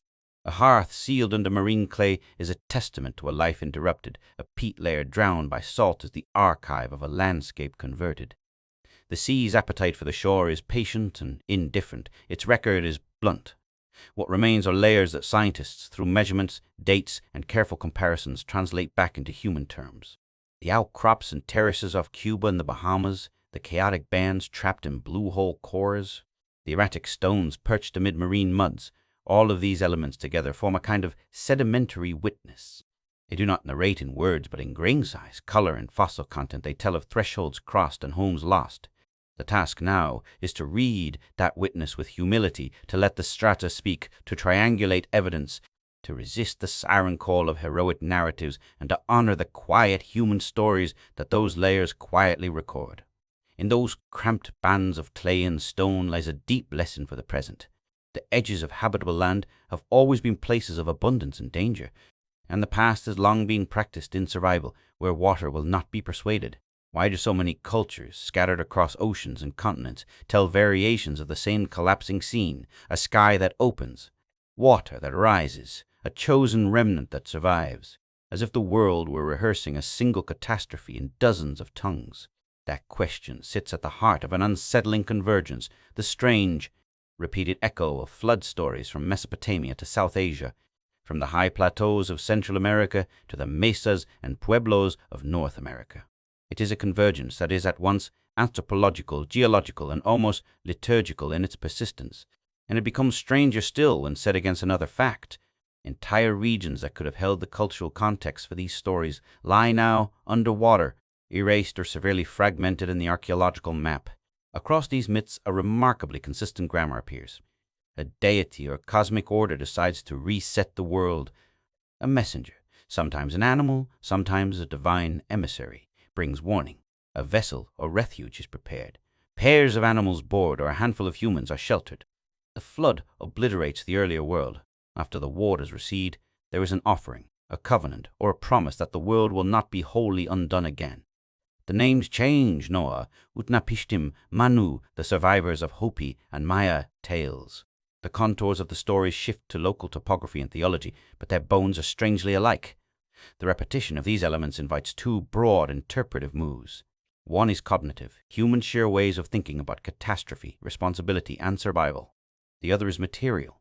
These stories may in some cases encode specific memories of real events, tsunamis, dam breaches, abrupt sea transgressions, whose archaeological traces are now unevenly distributed or, in some cases, absent, because the physical context that held those traces were themselves consumed by the sea. Take, for a moment, the broad sweep of the motifs and how they translate across cultures. The Mesopotamian epic preserves Utnapishtim. Warned by a god and instructed to build a sealed vessel, the biblical narrative recounts Noah and an ark. Vedic literature contains the tale of Manu, the proto-ancestor saved by a giant fish who counsels the building of a ship and guides it to safety. On a high mountain, in Mesoamerica, the Popol Vuh, the Quiché Maya creation text describes multiple creations and, destructions of humankind, including an episode in which wooden people are destroyed by flood and a few survive only by hiding in elevated places. North American narratives among the Hopi and other Pueblo peoples tell of periods when water rose and only those who heeded warning signs or retreated to high ground survived. Across these narratives, the world is reduced and then reconstituted. Survival is selective and purposeful. Those parallels do not require direct contact among all these peoples. Cognitive convergences are plausible. Human minds, formed by similar ecological pressures, arrive at similar mnemonic and moral devices. Yet the possibility that some of these stories might preserve geographically specific memories of a sea consuming a coast, of cities swamped, of wells turning to brine, gains plausibility when set beside the geological record of rapid and sometimes catastrophic change during the last glaciation. There were episodes in which water did not merely creep ashore but surged, carrying sediment, uprooting forests, and rewriting shorelines within a lifetime. The sedimentary signatures of such pulses are not uniform, and crucially, where they are most violent, they can erase the very archives that might have recorded them. This is the disquieting logic of the archaeological map. The places where the deepest cultural memories might have been formed, broad coastal plains, estuaries, and shelf environments where humans clustered for millennia, are precisely the places that are now most likely to be missing from the terrestrial record. Doggerland in the North Sea, the drowned river valleys of the Black Sea, and the low-lying deltas around the Indian Ocean are not only lost geographies, they are lacunae in the archive. If the memories of particular events were localized to those places, their primary material witnesses may have been removed or deeply reworked. Oral traditions, in contrast, travel with people and can persist when the landscape that birthed them cannot. The coincidence of narrative motifs across cultures therefore plays out on two registers at once: the universal human template for explaining disaster, and the possibility that specific catastrophic floods left mnemonic residues carried inland, adapted, and ritualized by displaced communities. In some instances, the alignment between myth and material evidence is striking. In the Tigris-Euphrates basin, the discovery of deeply buried habitation layers and episodic alluvial units lends archaeological texture to the flood traditions of the region. In the eastern Mediterranean and Black Sea basin, cores show rapid changes in salinity and sedimentation that could have marked sudden marine incursions. Yet the fit is never neat. Oral narratives accrete theology and moralization over generations. Sediments are shifted by storms, currents, and time. Memory and geology operate on different planes of distortion. The Hopi and the Maya offer instructive contrasts in how flood memories are folded into cultural cosmologies. In Pueblo stories, floods are often moral parables intertwined with instruction about comportment, kachina practice, and subterranean migrations. A people learn to see themselves as participants in cycles of destruction and renewal, taught by a mythic framework to maintain communal rituals that protect the social body. For the Maya, cataclysmic events are woven into a cosmology of successive creations and destructions. Floods appear alongside fires and jaguars as instruments of the god's will. The Popol Vuh's narrative of failing early humans and subsequent recreation is not a simple record of environmental history, but a theological anthropology. What it means to be human is refracted through disaster. Yet beneath the theological lens lies a pragmatic core, an explanation for why certain ancestral places were abandoned, why pottery traditions shift, why certain settlement patterns appear and vanish in the stratigraphic record. The myth and the archaeological change are complementary modes of explanation. Another dimension of these overlapping stories is their use in legitimating claims to land and identity. When a people says, "We survived the deluge," that statement anchors a claim. It gives moral weight to continuity, lineage, ritual ownership, sacred geography. The flood story becomes an instrument of social memory, not merely an attempt to explain an event. It is both lament and charter. That rhetorical function matters when the physical map no longer aligns with the remembered one. Rituals may reference submerged shrines, taboo practices might protect eroded burial grounds, and place names may conserve the coordinates of drowned fields. The tale of a city swallowed by waves therefore becomes a political as well as mnemonic resource, a way of saying who belongs where and why. Yet there is also a counterforce to the idea of deep continuity, the archaeological silence in many coastal zones. Some stretches of the continental shelf are poorly surveyed, others are thoroughly reworked by currents. When sediments are churned and environments are dynamic, the very habitations that would have told tales are ground to fragments. That erasure has a flavor of abruptness. Where the sea's advance was sudden, a tsunami, the failure of a glacial dam, A catastrophic landslide offshore, the sedimentary record can bear a scar, chaotic deposits, displaced cultural layers, horizons cut by marine clay. But paradoxically, those are also the contexts where the archaeological map is thinnest, because the scale of disturbance disperses objects, oxidizes organic matter, and mixes contexts in ways that make definitive interpretation difficult. In short, the places where one might hope for corroborating evidence of a localized great flood are often the least likely to provide it. This mismatch, abundant mythic testimony, sparse archaeological corroboration, encourages two complementary modes of inquiry. The first is comparative mythography, examining the structure of tales, cataloging motifs, and understanding the social purposes of narrative. The second is methodological patience, deploying the full arsenal of coastal and marine science, bathymetry, sub-bottom profiling, sediment coring, paleoecology, to read the palimpsest the sea has left. Neither approach can triumph alone. Myth without geoscience risks spinning stories unanchored in time. Geoscience without myth risks missing the human meanings of sedimentary pulses. There is also a temporal politics to memory. Flood myths are adhesive. They stick to cultural identity across generations precisely because they address anxieties that do not vanish when the immediate cause does. Seas may retreat for centuries, a drought may last a generation, social structures may fragment and reconstitute. The myth endures because it is useful, as an instruction about mobility, as a ritual warning, as a story that makes sense of loss. This utility creates a conservatism in oral tradition.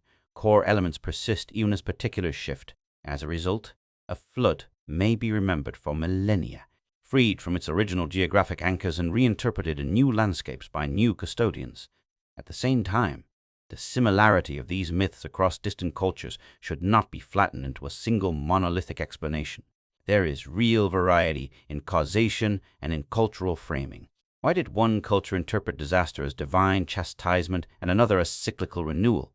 Why does a fish appear as counselor in South Asia while a dove is sent forth in the Judeo-Christian account?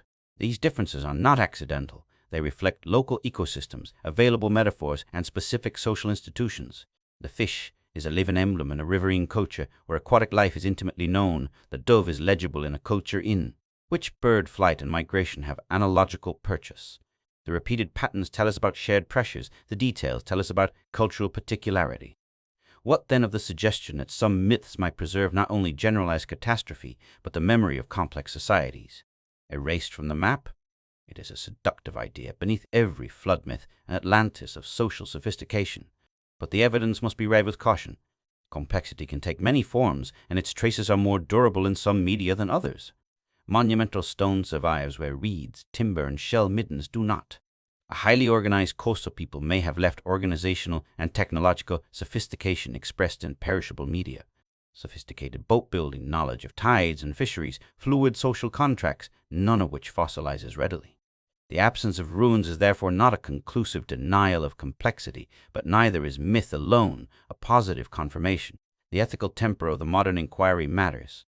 The impulse to find grand lost civilizations can lead to sensationalism, to claims that outstrip the evidence, and to narratives that eclipse the quieter but no less profound human adaptations visible in the data.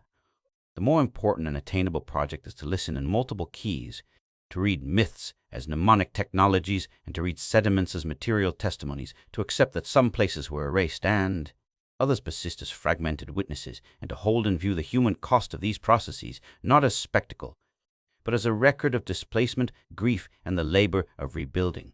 There is, finally, an elegiac quality to the overlapping stories. They compress scale. They make tangible the sensation of being small in a geological world that rearranges its edges. When the Hopi say that a time came when the world was drowned and a select few survived, or when the Vedic Manu recounts a cosmic reset guided by a fish, those are not merely religious claims. They are acts of remembering in the face of obliteration.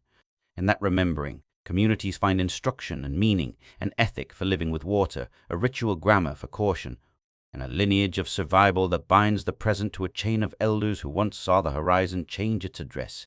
As the modern listener moves between sediment cores and song forms, the strange repetition of flood tales becomes less a mystery of improbable coincidence and more a testament to two intertwined facts of human existence.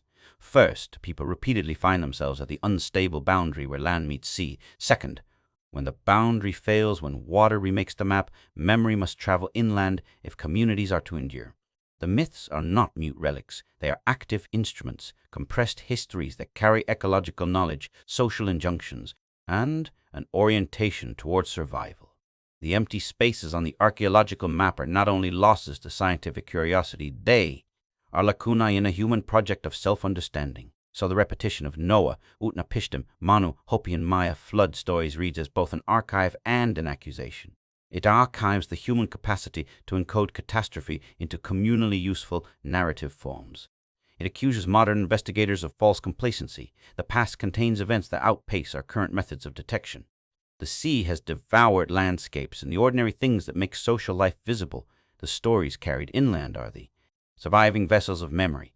To the extent that science and story listen to each other, those voices together can begin to reconstruct not only the mechanics of inundation, but the human meanings of survival in a world where the shoreline is never entirely safe.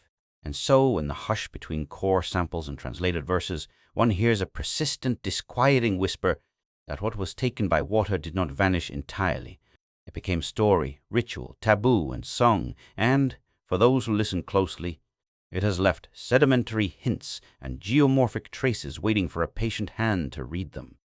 The repetition of flood narratives across cultures, then, is less a single inexplicable echo than a chorus of human responses to deep, watery change, mnemonic inventions born of trauma, moral frameworks forged under pressure, and, sometimes, faint geologic signatures that corroborate what the stories assert, that once the world's edges moved and entire regions were, for a time, erased from the map of human habit. What if the story of humanity contains a blank page so large that an entire mode of life could be missing from the visible archive? What if the geological appetite of oceans and storms erase not only houses and harbors but whole trajectories of social complexity, tools, architectures, and even bodies of astronomical knowledge so thoroughly that only myth and a few ambiguous sedimentary notes remain to bear witness? That question is the nucleus of a restless hypothesis that some prehistoric civilizations, competent and socially intricate, may have been effectively wiped clean by the sea, leaving behind a fragile residue of memory, a handful of lifeboats, and then a world repopulated or reorganized around new centers and new peoples. The idea is not new in its emotional appeal. It smells of Atlantis and the human yearning to imagine lost greatness. But framed as an archaeological and geological hypothesis, it becomes a precise set of conditional claims and testable expectations. If a physically substantial coastal civilization existed prior to the final pulses of post-glacial rise, then under the right circumstances, it would leave a cluster of signatures, dense organic deposits abruptly truncated by marine clay, hearths sealed and preserved in anoxic pockets, toolkits in stratigraphic position beneath tsunami or debris flow layers, and perhaps, in the places luck-favored preservation, structural timbers or pile foundations preserved in silt. Conversely, the absence of easily readable monumental stone on now submerged shelves would not settle the question. Many complex societies built with perishable materials adapted to their environments, reeds, timbers, compacted earth, which the sea destroys preferentially. The most compelling, if maddeningly incomplete, evidence comes from places where multiple disciplines converge. Bathymetric maps that reveal rectilinear terraces, sub-bottom profiles that expose buried peat overlain by marine clay, blue hole cores that show sharp transitions from freshwater pollen assemblages to fully marine microfauna. Each of these is a fragment of a larger narrative. Taken together, they suggest not only that people lived on lost coasts, but that sometimes their departure was rapid, violent, and transformative. The Caribbean blue holes, the peat-sealed terraces off the eastern Americas, the Doggerland channels now drowned in the North Sea, and patches in the Black Sea where salinity shifts imply a dramatic marine incursion, all point to episodes in which the habitable map was rewritten in the space of a few human lifetimes. But having been there and leaving a sedimentary trace are different from leaving a sustained, intelligible archive of social complexity. The distinction matters for the hypothesis because civilization is not a single artifact, but a web of institutions, technologies, and practices that, together, can be archaeologically visible. Monumentality and metallurgy, standardized ceramics, and long-distance exchange. Writing and astronomical observatories. These are durable signals. A community proficient in astronomy, for instance, leaves a different trace than a community expert in boat building and tidal harvesting. The former might produce stones arranged in alignments, the latter might leave fewer permanent marks on the soil, yet demonstrate astonishing competence in seafaring knowledge, embodied in construction techniques that rot away when submerged. To imagine a lifeboat scenario is to imagine a social response that is pragmatic and culture-bearing. When catastrophe arrives, whether as a century-scale transgression, an abrupt tsunami, or a failing glacial dam, some fraction of a population survives not by magic but by logistic advantage, higher ground, swift boats, preserved seed stores, or the capacity to carry crucial knowledge privately and portable. Those survivors function as cultural lifeboats. They might carry with them core technologies, ritual practices, myths, and memory of the lost landscape. In such a model, the detail that will be transmitted is rarely architectural finesse, it is portable know-how. Boat building proportions, methods for reading tides and stars, calendrical mnemonics for the migration of fish, and recipes for storing seed. These practices travel because they are embodied, repeated, and taught. They survive more easily than stone. The archaeological corollary is subtle. Where a lifeboat model is plausible, the record inland or on higher islands should show pulses of incoming cultural elements, new construction methods embedded within older building traditions, abrupt appearances of foreign raw materials or exotic species in midden contexts, and genetic signals of admixture that date to the transgressive interval. In some seafaring contexts, the material culture that survives after a reset will look like a palimpsest, old forms reused, new tools added, hybrid pottery styles emerging. In ancient DNA terms, a replacement might be visible as a sharp demographic turnover, lineages that shrink and are replaced by others within a relatively short chronological window. But replacement in gene pools is not a foregone conclusion. Often, what occurs is not total replacement but admixture and cultural realignment. Survivors intermarry with inland groups, knowledge diffuses, and local lifeways reconstitute with borrowed practices. The phrase, "the old humans were replaced," can therefore carry several meanings, and it is crucial to separate them. One sense, biological replacement would imply a demographic turnover in which a coastal community disappears genetically and is supplanted by another group. This can show up as statistically significant shifts in allele frequencies, the introduction of mitochondrial or Y chromosome lineages where none existed before, or abrupt changes in isotopic diets that reflect new subsistence strategies. Another sense, cultural replacement means the disappearance of specific practices, place names, and ritual geographies, replaced by other systems that may have little or no genetic relation to the vanished community. That can happen when the survivors are few and their social institutions fragment, or when incoming groups repopulate the water-vacated spaces and inscribe them with new meanings. There is also a third, more dangerous meaning of replacement, the rhetorical temptation to read the archaeological silence as evidence of a superior, erased civilization. Responsible science resists that temptation.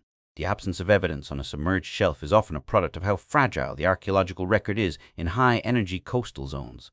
Organic, rich houses vanish while stone quays linger. Kilns and hearths can be smeared into incoherence by turbid flow. Whole. Assemblages are bored through by later currents. The sea erases preferentially. This preservation bias confounds simple inferences about cultural capability and complexity. Mythological memory complicates and enriches the puzzle. Across the world, stories of an ark, a lifeboat, or salvaged remnant are strikingly frequent, and they can be read as mnemonic residues of particular events rather than proof of. Technical sophistication.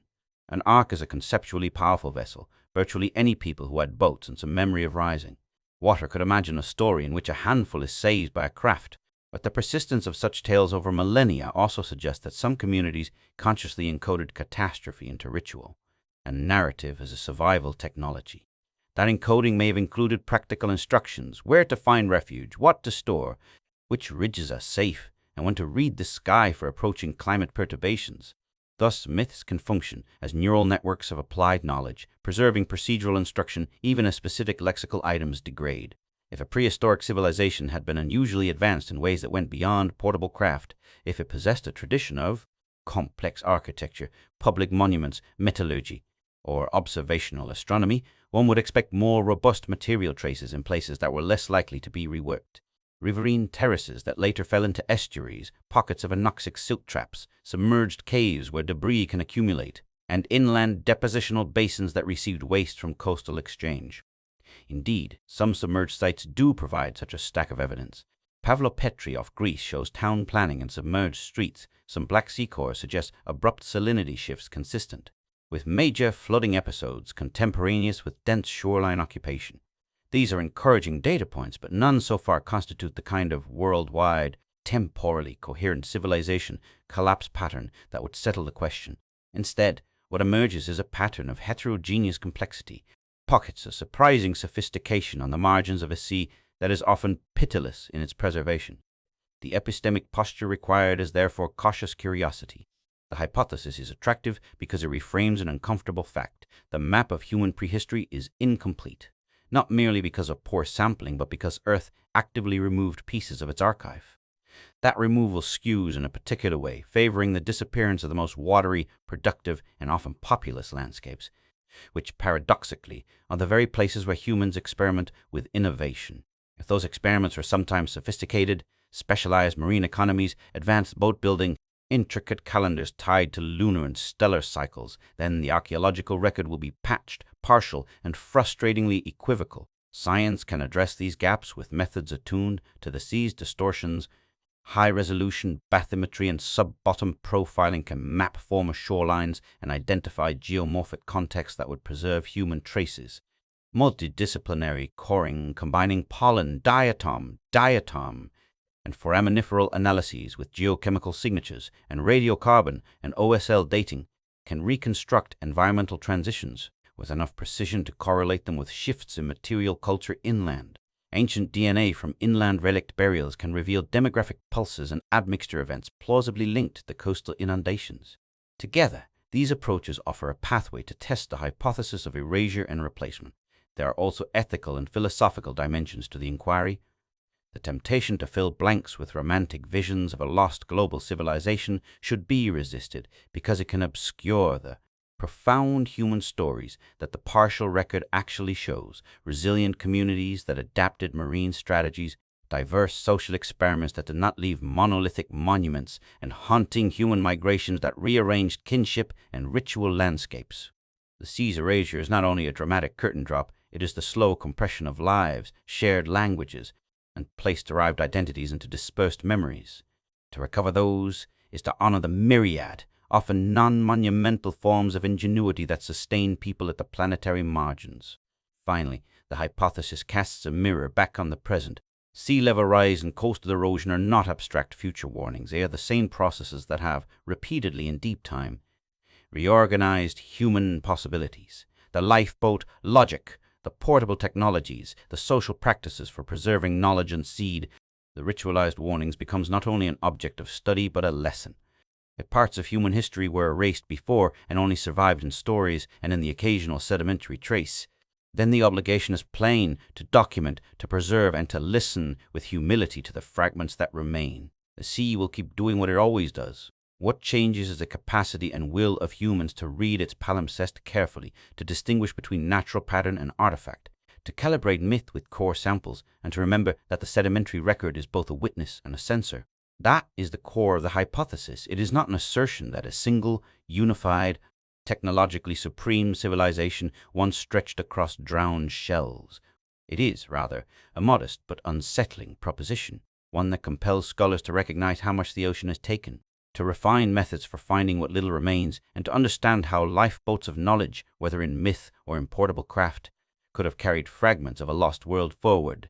In that sense, the vanished coastal worlds were not entirely erased. They were altered into stories, into ritual prescriptions, into genome admixtures, and into sedimentary scars. The task now is to read all of those strata, narrative and clay alike, with the patience and rigor they deserve, so that the empty spaces on the map become invitations rather than mere invitations to fantasy. What does it take to find a place that has been erased by salt and time? The question hangs in the air like a sonar ping, simple in form, fiendishly complex in practice. Beneath hundreds of meters of water and tens of thousands of years of shifting sediment, the signatures of human occupation are subject to corrosion, reworking, and concealment. The ocean is not an empty museum. It is an active editor, constantly rewriting the geology, chemistry, and physical contours that might once have revealed a shoreline village, a quay, or a sacred grove. To look for the vanished is to read a palimpsest in which each line has been scoured and over-inscribed, and to learn, over and over, that absence is not the same as nothingness, only the sea's most persuasive censorship. The first obstacle is elemental. The chemistry of the sea eats everything. Salt water is a solvent and an agent of decay. Organic materials that would survive for millennia under dry, stable conditions. Wooden piles, reed, thatch, woven baskets succumb quickly when exposed to oxygenated seawater. Iron corrodes, turning recognizable fastenings into reddish flakes. Copper and bronze develop patinas that obscure fine detailing. Even ceramic glazes can suffer from prolonged salt exposure. In many drowned coastal contexts, the robust materials that remain, stone, fired clay, certain types of metal are fragmented, scattered, or chemically altered. The very act of submergence begins a chemical campaign that slowly, inexorably erodes the clarity investigators seek. Physical reworking compounds, chemical loss, waves, tides, and storm surges are relentless sculptors. A high-energy littoral zone repeatedly batters any structure that once stood at the edge of land, breaking masonry, dislodging piles, and turning coherent deposits into a scatter of mixed objects. Submarine landslides and turbidity currents can remobilize meter-thick sections of sediment, dragging artifacts downslope and mixing contexts across centuries of accumulation. A hearth that once lay in neat stratigraphic order can be torn from its bed, rolled across the shelf, and reburied among shells and silts, so that its original association and date become ambiguously diffuse. In effect, the shoreline is a dynamic archive where provenance, the crucial link tying object to moment, often becomes the first casualty. Biological processes play their part too. Burrowing organisms churn sediments, worms and crustaceans rework horizons in ways that blur lamination. Microbial life contributes to diagenetic alteration, changing the chemistry of organics and mineral matrices. In anoxic pockets, rare but invaluable, the lack of oxygen preserves wooden artifacts and organic residues with astonishing fidelity. But these pockets are exceptional. More commonly, biotubation smooths the telltale lines that would otherwise make a sequence legible to stratigraphers. Time itself is generative of confusion. Isostatic rebound, tectonic uplift, and subsidence can tilt and warp former shorelines. What was a harbor at one latitude and elevation can become a terrace inland or be drowned deep beneath the waves after differential movement. Sea level change is not a single, uniform curve. It is punctuated by local effects, the melting of ice sheets, the shifting of sediment loads, and even the gradual compaction of deltaic deposits change how transgressions manifest in the landscape. Two regions separated by only a few hundred kilometers can show wildly different records for the same global Nelt pulse. Interpreting a buried layer, therefore, requires reading a locally idiosyncratic history of land motion as well as global sea behavior. The methodological consequences of these realities are exacting. High-resolution bathymetry, multi-beam sonar, and side-scan imagery produce striking maps of the seafloor that appear, at first glance, to resolve the mystery. Terraces, linear features, rectilinear edges, visual cues that the searching mind wants to read as walls and keys rise from those maps like ghosts. Yet these images are words, not sentences. They need context. An orthogonal joint in bedrock can mimic a foundation. Wave-plane bedding can resemble an engineered terrace. The sea manufactures false positives as readily as it hides genuine artifacts. To distinguish the natural from the cultural, investigators layer techniques. Sub-bottom profilers image sediments beneath the seafloor, revealing buried interfaces and paleochannels that may preserve former land surfaces. Magnetometers detect concentrations of fired material or buried metal. Acoustic instruments map the roughness and reflectivity of surfaces. Targeted coring brings up physical samples, tiny brittle cores that contain the tooth marks of time, pollen, diatoms, foraminifera, peat, charred wood, shell fragments, and chemical fingerprints. Each core is a narrative in miniature, but extracting that narrative demands careful calibration. Radiocarbon dating of marine-influenced samples requires understanding reservoir effects. Isotopic baselines shift when freshwater systems become saltwater environments. Optically stimulated luminescence, OSL, can date the last exposure of sediments to sunlight, but it is sensitive to sampling contamination and post-depositional movement. Tephrochronology dating with volcanic ash layers offers an independent chronometer where available, but ash does not blanket every landscape. Even with these tools, the results are often equivocal. A core may reveal a buried peat layer topped abruptly by marine clay, a dramatic signature of an environmental flip from land to sea. But the cultural correlates may be sparse: a flake of flint, a charred seed, a single shard of pottery. Such fragments carry disproportionate emotional weight. They are all that remains to suggest a community's presence, and their smallness invites both reverence and the temptation to overinterpret. A single shard tells of presence, but not necessarily of scale, complexity, or permanence. Sampling bias is a brutal, persistent problem. Research ships and cores are expensive. Coverage is inevitably partial. Investigations focus on promising corridors, paleocanals, submerged terraces, sinkholes, leaving wide swaths unexplored. Chance discoveries by trawling fishermen or offshore construction projects sometimes provide breakthroughs, but they also often produce context-free finds, artifacts dragged from their strata by nets or dredges, separated from the very sequences that would give them meaning. Modern human activities thus compound ancient erasures. Trawling churns the seabed. Pipelines and drilling operations cut trenches through stratigraphy. Conservation of potential cultural deposits is under pressure from an industrial and economic appetite that seldom aligns with archaeological timeframes. There are also interpretive pitfalls that demand intellectual humility. The Yonaguni terraces, the scattered alignments off Gujarat, the rectilinear banks revealed by side-scan sonar. Each case highlights how geological mimicry can seduce.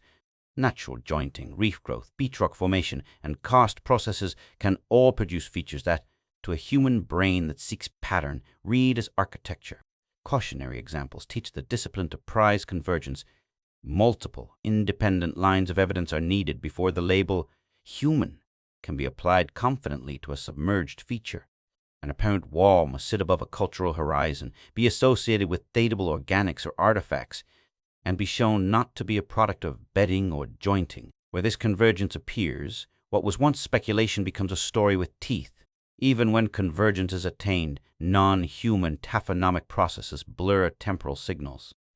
Buried cultural layers can be thermally altered by wildfire, chemically transformed by groundwater chemistry shifts, or smeared into indistinctness by storms. Reservoir effects in radiocarbon dating produce apparent ages older than actual for marine samples. Without careful calibration, a sequence can be misread by centuries or millennia.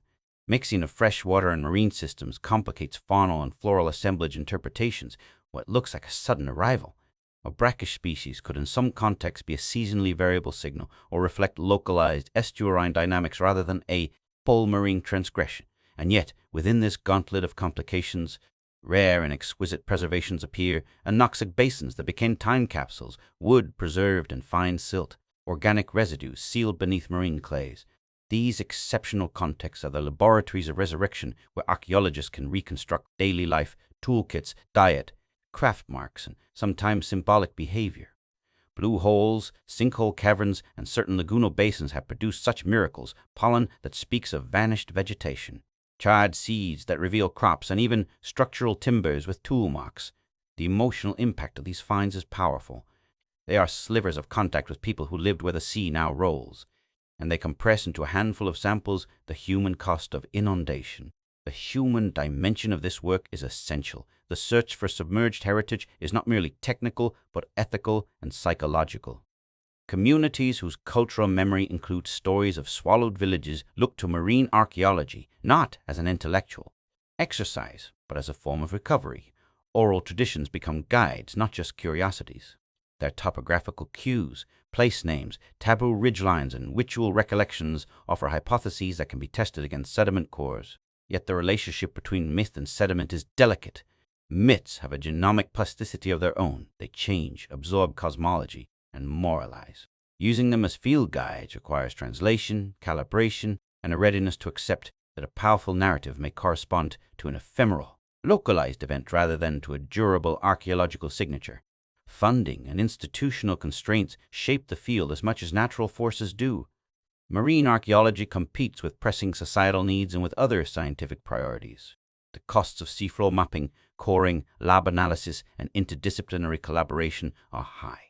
Opportunities arise in fits and starts, often tethered to specific conservation issues or to chance industrial encounters.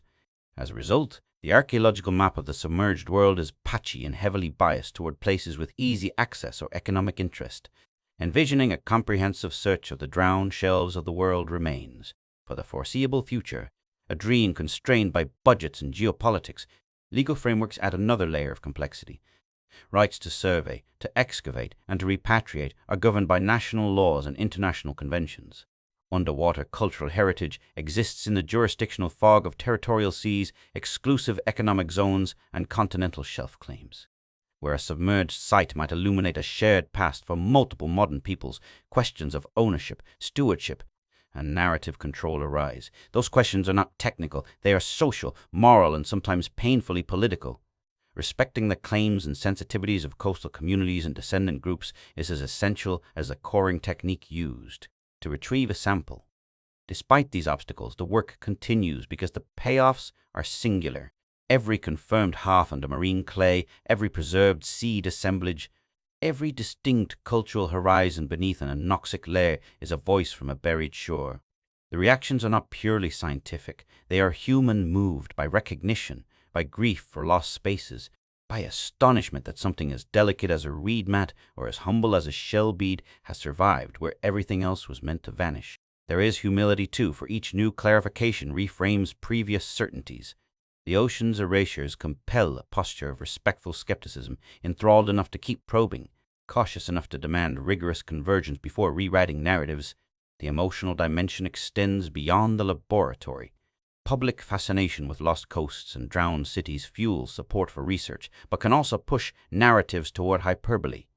The documentary impulse to tell a compelling story must be tempered by scientific rigor. The proper tone recognizes both the romance of possibility and the sobering reality of constraint. In that balanced register, an image of a lone sherd retrieved from a core becomes not a sensational proof of a mythic city, but an intimate testament to a specific human life interrupted by environmental change. Ultimately, the difficulty of finding submerged traces is not just a technical problem, it is an epistemological one.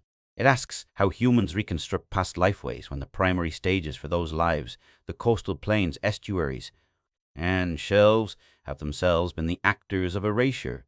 The answer requires patient interdisciplinarity, geologists who read the rhythms of sediment, paleocologists who decode pollen and diatoms, archaeologists who triangulate artifacts to culture, and ethicists who guide interaction with living descendants of submerged peoples. It requires technological ingenuity, long-term funding, and the humility to accept that many questions will be partially answered, sometimes only by a trail of tantalizing fragments. There is a final irony in the search. The seas swallowed places precisely because those shores were long productive and populous, the very reason they should matter in the human story. The drowned archives are thus the most poignant. They represent both the creative center of ancient life and the most efficient of geological cancellations. Recovering their traces is slow work, a labor of patience that often yields sparse rewards, but, when it does, delivers a clarity that reframes broader narratives of human adaptation, migration, and resilience. In the end, the sea is both censor and archivist. It erases details with a persistence that humbles, and it preserves others with a generosity that astonishes. The task of those who listen, scientists, storytellers, and communities, is to read the palimpsest carefully, to follow the meager but meaningful signatures that remain, to triangulate myths with cores and sonar with pollen, and to hold in mind that what is absent is not merely empty but charged with the possibility of a life once lived. The work of finding traces underwater is therefore a meditation on loss and a testimony to human persistence, an exercise in reading silence and learning to honor what the sea has chosen to keep and what it has chosen to take away. There is a single image that never quite lets the mind go, a shining island lost beneath an indifferent sea, its columns and plazas vanished as if erased by a giant hand. The name that gathers that image in Western thought is Atlantis. But the power of Atlantis is not simply that it is a place. It is that it functions as an archetype. It is the emblem for a civilization that rises, achieves a height, then fails, its fate sealed not only by water but by moral crookedness. Plato did not tuck Atlantis away as an idle bedtime tale. In the dialogues Timaeus and Critias, he stages the island as a dramatic example, a historical parable whose contours are both literary and pedagogical. For Plato, the story is a teaching device. It is less an argument about geography than a meditation on hubris, polity, and the fragile foundations upon which human greatness is built. That framing matters. When a modern mind reaches back across millennia and asks whether Atlantis might have been a real place buried under mud, swallowed by a rift or shattered into the deeps. Two separate projects begin to overlap. One is an intellectual archaeology of belief. How did a story become a lesson? And what older memories might have been refashioned into that lesson by an Athenian philosopher? The other is a physical archaeology. Could a human landscape of sufficient complexity have been erased in such a way that only myth and a few scattered sedimentary hints remain? The tension between these projects is the persistent drama of any inquiry into lost coasts. It is also where caution and wonder must keep one another honest. Plato's framing is telling in itself. He places the epoch of Atlantis at a vast remove, some 9,000 years before Solon's. Time, an interval that, if read literally, thrusts the island into the era around the end of the last ice age. That epoch was one of planetary reassembly, ice sheets shrinking, seas rising, and landscapes reshaped. Taken at face value, the date connects the myth to the same geological upheavals that explain the widespread flood memory in so many cultures. But Plato's chronology is not strictly historical in the modern sense. His point is rhetorical. He stages a remote, impressive polity whose ethical decline rationalizes its physical destruction. The force of the tale resides as much in its moral economy as in its topographical claims. Yet to dismiss Atlantis entirely as Platonic fiction would be to miss something important about how myths and memories work. Myths are often palimpsests. A story can be a montage, bits of real memory, political satire, hearsay from mariners, and philosophical invention layered into a single narrative. Plato might have had access to older maritime lore, rumors of islands lost to waves, coastal settlements consumed by storms, fragments of real tragedies, then polish them into a didactic parable. That is a credible hypothesis without requiring an entire advanced civilization to vanish without trace.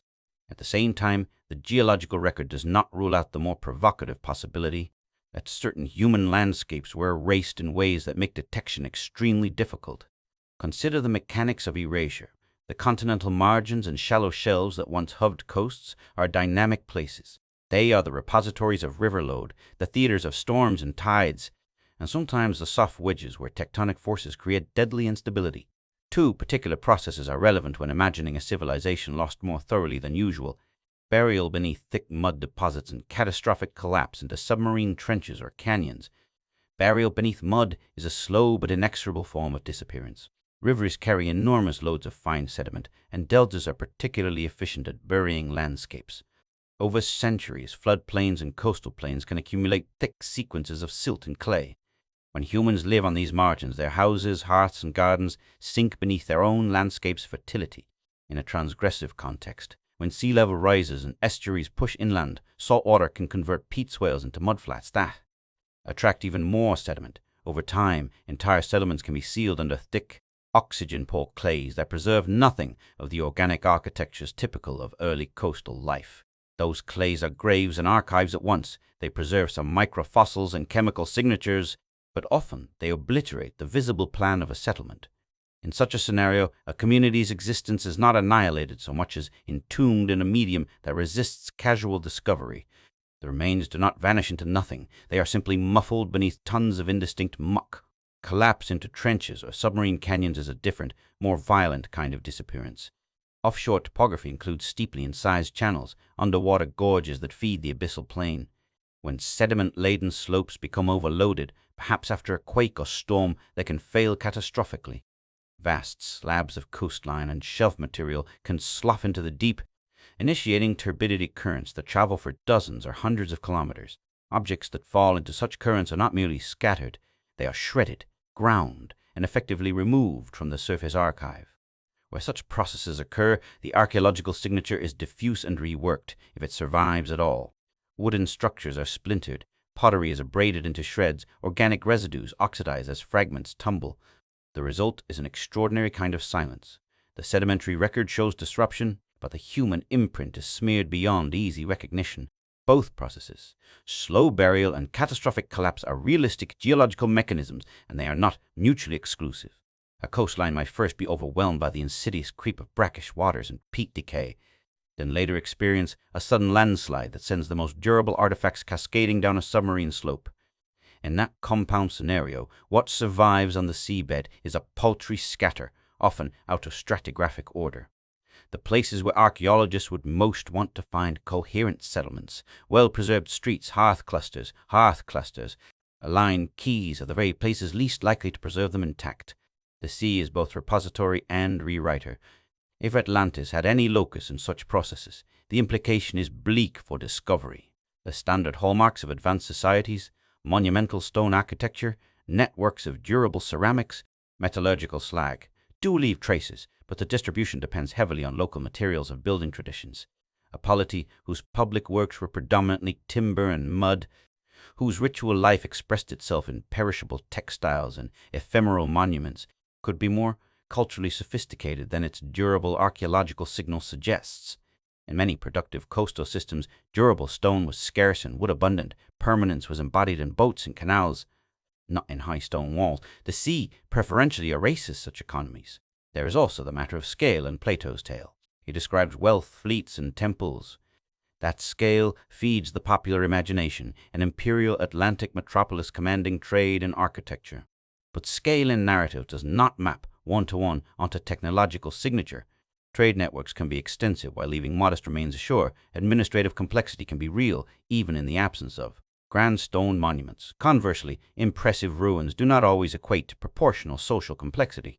The problem for the modern investigator is to discern between rhetorical magnification and plausible human realities.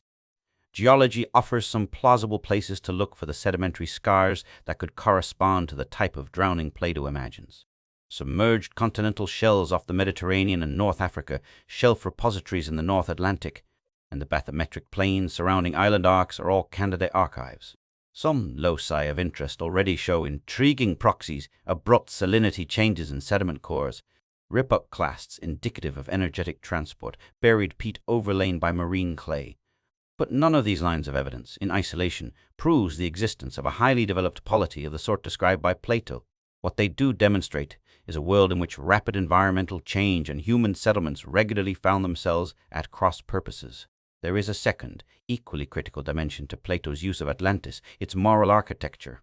The story reads as a parable about an ideal polity gone wrong. Atlantis becomes the foil against which Platonic visions of justice and civic virtue are tested. From this vantage, the island's destruction is less a geological curiosity and more a pedagogical device. Plato's name for the island, Atlantis, takes on an ethical valence. To speak of it is to speak about the limits of power and the fragility of social promises. That lineage explains why the myth has proved so durable. It provides a humanly legible scale on which moral and political anxieties can be projected. In the vocabulary of later ages, Atlantis is at once a cautionary tale about imperial hubris and a mnemonic for the fragility of any human undertaking sited on something as unstable as the literal edge. The symbolic life of Atlantis has, predictably, become entangled with the seductive idea that the past once hosted technological heights now lost. Popular imagination prefers a clean narrative, an advanced city, a sudden catastrophe, and a modern rediscovery to rewrite history. The scientific posture must be more conservative. Extraordinary claims require extraordinary evidence. To demonstrate that a vanished civilization matched Plato's grandeur would require a mosaic of corroboration, stratified architecture preserved in situ, assemblages of durable technology in clear contextual association, and regional patterns of exchange and specialization unmistakably different from known chronologies. The seabed, for all its secrets, has not yet surrendered that particular mosaic in any single place with the kind of clarity that would satisfy the burden of proof. Yet the absence of a full mosaic does not mean the absence of interest or meaning. The cultural power of Atlantis need not be reduced to an empirical claim about a specific metropolis. In another register, the potency of the story is its capacity to stand for everything that coastal life entails: abundance and openness, mobility and risk, ingenuity and vulnerability. Plato's island functions as a shorthand for the paradox embedded in maritime civilization. The very properties that create wealth, easy access, trade, and exposure to varied ecological units also create exposure to systemic risks. In that sense, Atlantis is not so much a lost city as an allegory of coastal precariousness writ large. From an archaeological perspective, a productive way to approach Plato's tale is to look not for a single proof text, but for patterns. Are there clusters of submerged locales where human presence abruptly ends? Do cores show synchronous pulses of marine incursion in regions that also display evidence for dense coastal occupation? Do inland migrations and cultural ruptures in neighboring regions temporally align with plausible episodes of coastal abandonment? When such patterns coincide with oral or textual memory, legends of drowned plains, place names that reference sunken fields, the cumulative case becomes intriguing. That is not the same as proof of an Atlantean empire, but it does suggest that communities in antiquity were cognizant of dramatic coastal change and that those cognitions shaped cultural narratives. There is a methodological humility that follows. The sea has a way of turning certainty into conjecture. Thick mud may seal a culture into oblivion for thousands of years. A submarine canyon may disperse its artifacts to a field so wide and so altered that association is impossible to reconstruct. Sonar images that hint that rectilinear features can be resolved by geology into jointing and bedding planes. A myth that seems to name a site may prove to be an ethical commentary rather than a map. The responsible interpreter must, therefore, balance imaginative curiosity with rigorous cross-disciplinary corroboration, geomorphology with sedimentology, paleoecology with cultural typology, oral tradition with independent dating. There is also an ethical tone to the inquiry. The allure of Atlantis can tempt one into narratives that exoticize and appropriate the traumas and memories of actual communities. Modern research should aim for retrieval and comprehension, not for a dramatic reontology that privileges spectacular ruin over the everyday evidence of human adaptation. The real archaeology of drowned coasts is often prosaic and moving in its ordinariness, a buried hearth, a sealed seed assemblage, pattern of shells that speaks of diet and craft. Those traces, small, stubborn, and imperfect, tell a more honest story about the human capacity to live with water and to lose what matters. Finally, there is a psychological function to Plato's myth that reaches into the present. The image of a civilization, swallowed by its surroundings, speaks to the contemporary condition, a world where coastlines are again in motion and where human habitations confront rising waters. Atlantis, in this reading, is a mirror rather than a map. It asks modern societies to consider how the same processes that once erased entire shorelines operate today on a timescale, compressed by anthropogenic forcing. The myth's warning about excess, about complacency, resonates differently when read alongside the sediment cores and bathymetric maps of the modern continental margin. The lesson is not only antiquarian, it is practical, to remember the vulnerability of literal life, to preserve cultural memory in robust ways, and to design social systems that can survive environmental flipping. Plato's Atlantis therefore performs several functions at once. It is a moral exemplar, a repository of older maritime memory, and a cultural magnet for speculative histories of subsumed prehistory. The geological possibilities, burial beneath mud or collapse into trenches, are real mechanisms by which coastal life can be effaced from the visible archive. The archaeological consequences of those mechanisms are sobering. Much of what humanity once did at the edge of the sea may be muffled, smeared, or scattered. That is not a reason to resign the inquiry, but an invitation to methodic patience and interdisciplinary creativity. The search for remnants becomes less a treasure hunt than a careful listening to what the sediments whisper and to what the myths conserve. At the end of that listening, Atlantis remains a symbol more than a pinpoint on a map. It embodies the paradox of human achievement in a mobile world. Greatness built on precarious ground can be impressive and ephemeral simultaneously. Whether or not the sea holds a concrete metropolis corresponding to Plato's description, the sediments and the stories together attest to an important human fact, that coasts have always been places of risk and reward, of ingenious adaptation and bitter loss. To read both the palimpsest of clay and the cadence of Plato's rhetoric is to accept that the past can teach two lessons at once, an empirical one about how the planet rearranged itself, and an ethical one about the responsibilities of power. Both are essential if the modern listener is to understand why Atlantis still matters, because, as a symbol, it demands attentiveness to the thin boundary where human design meets geological scale, and because, as a question, it presses the living to keep asking what the ocean has taken and why the stories of those losses have not been entirely silenced.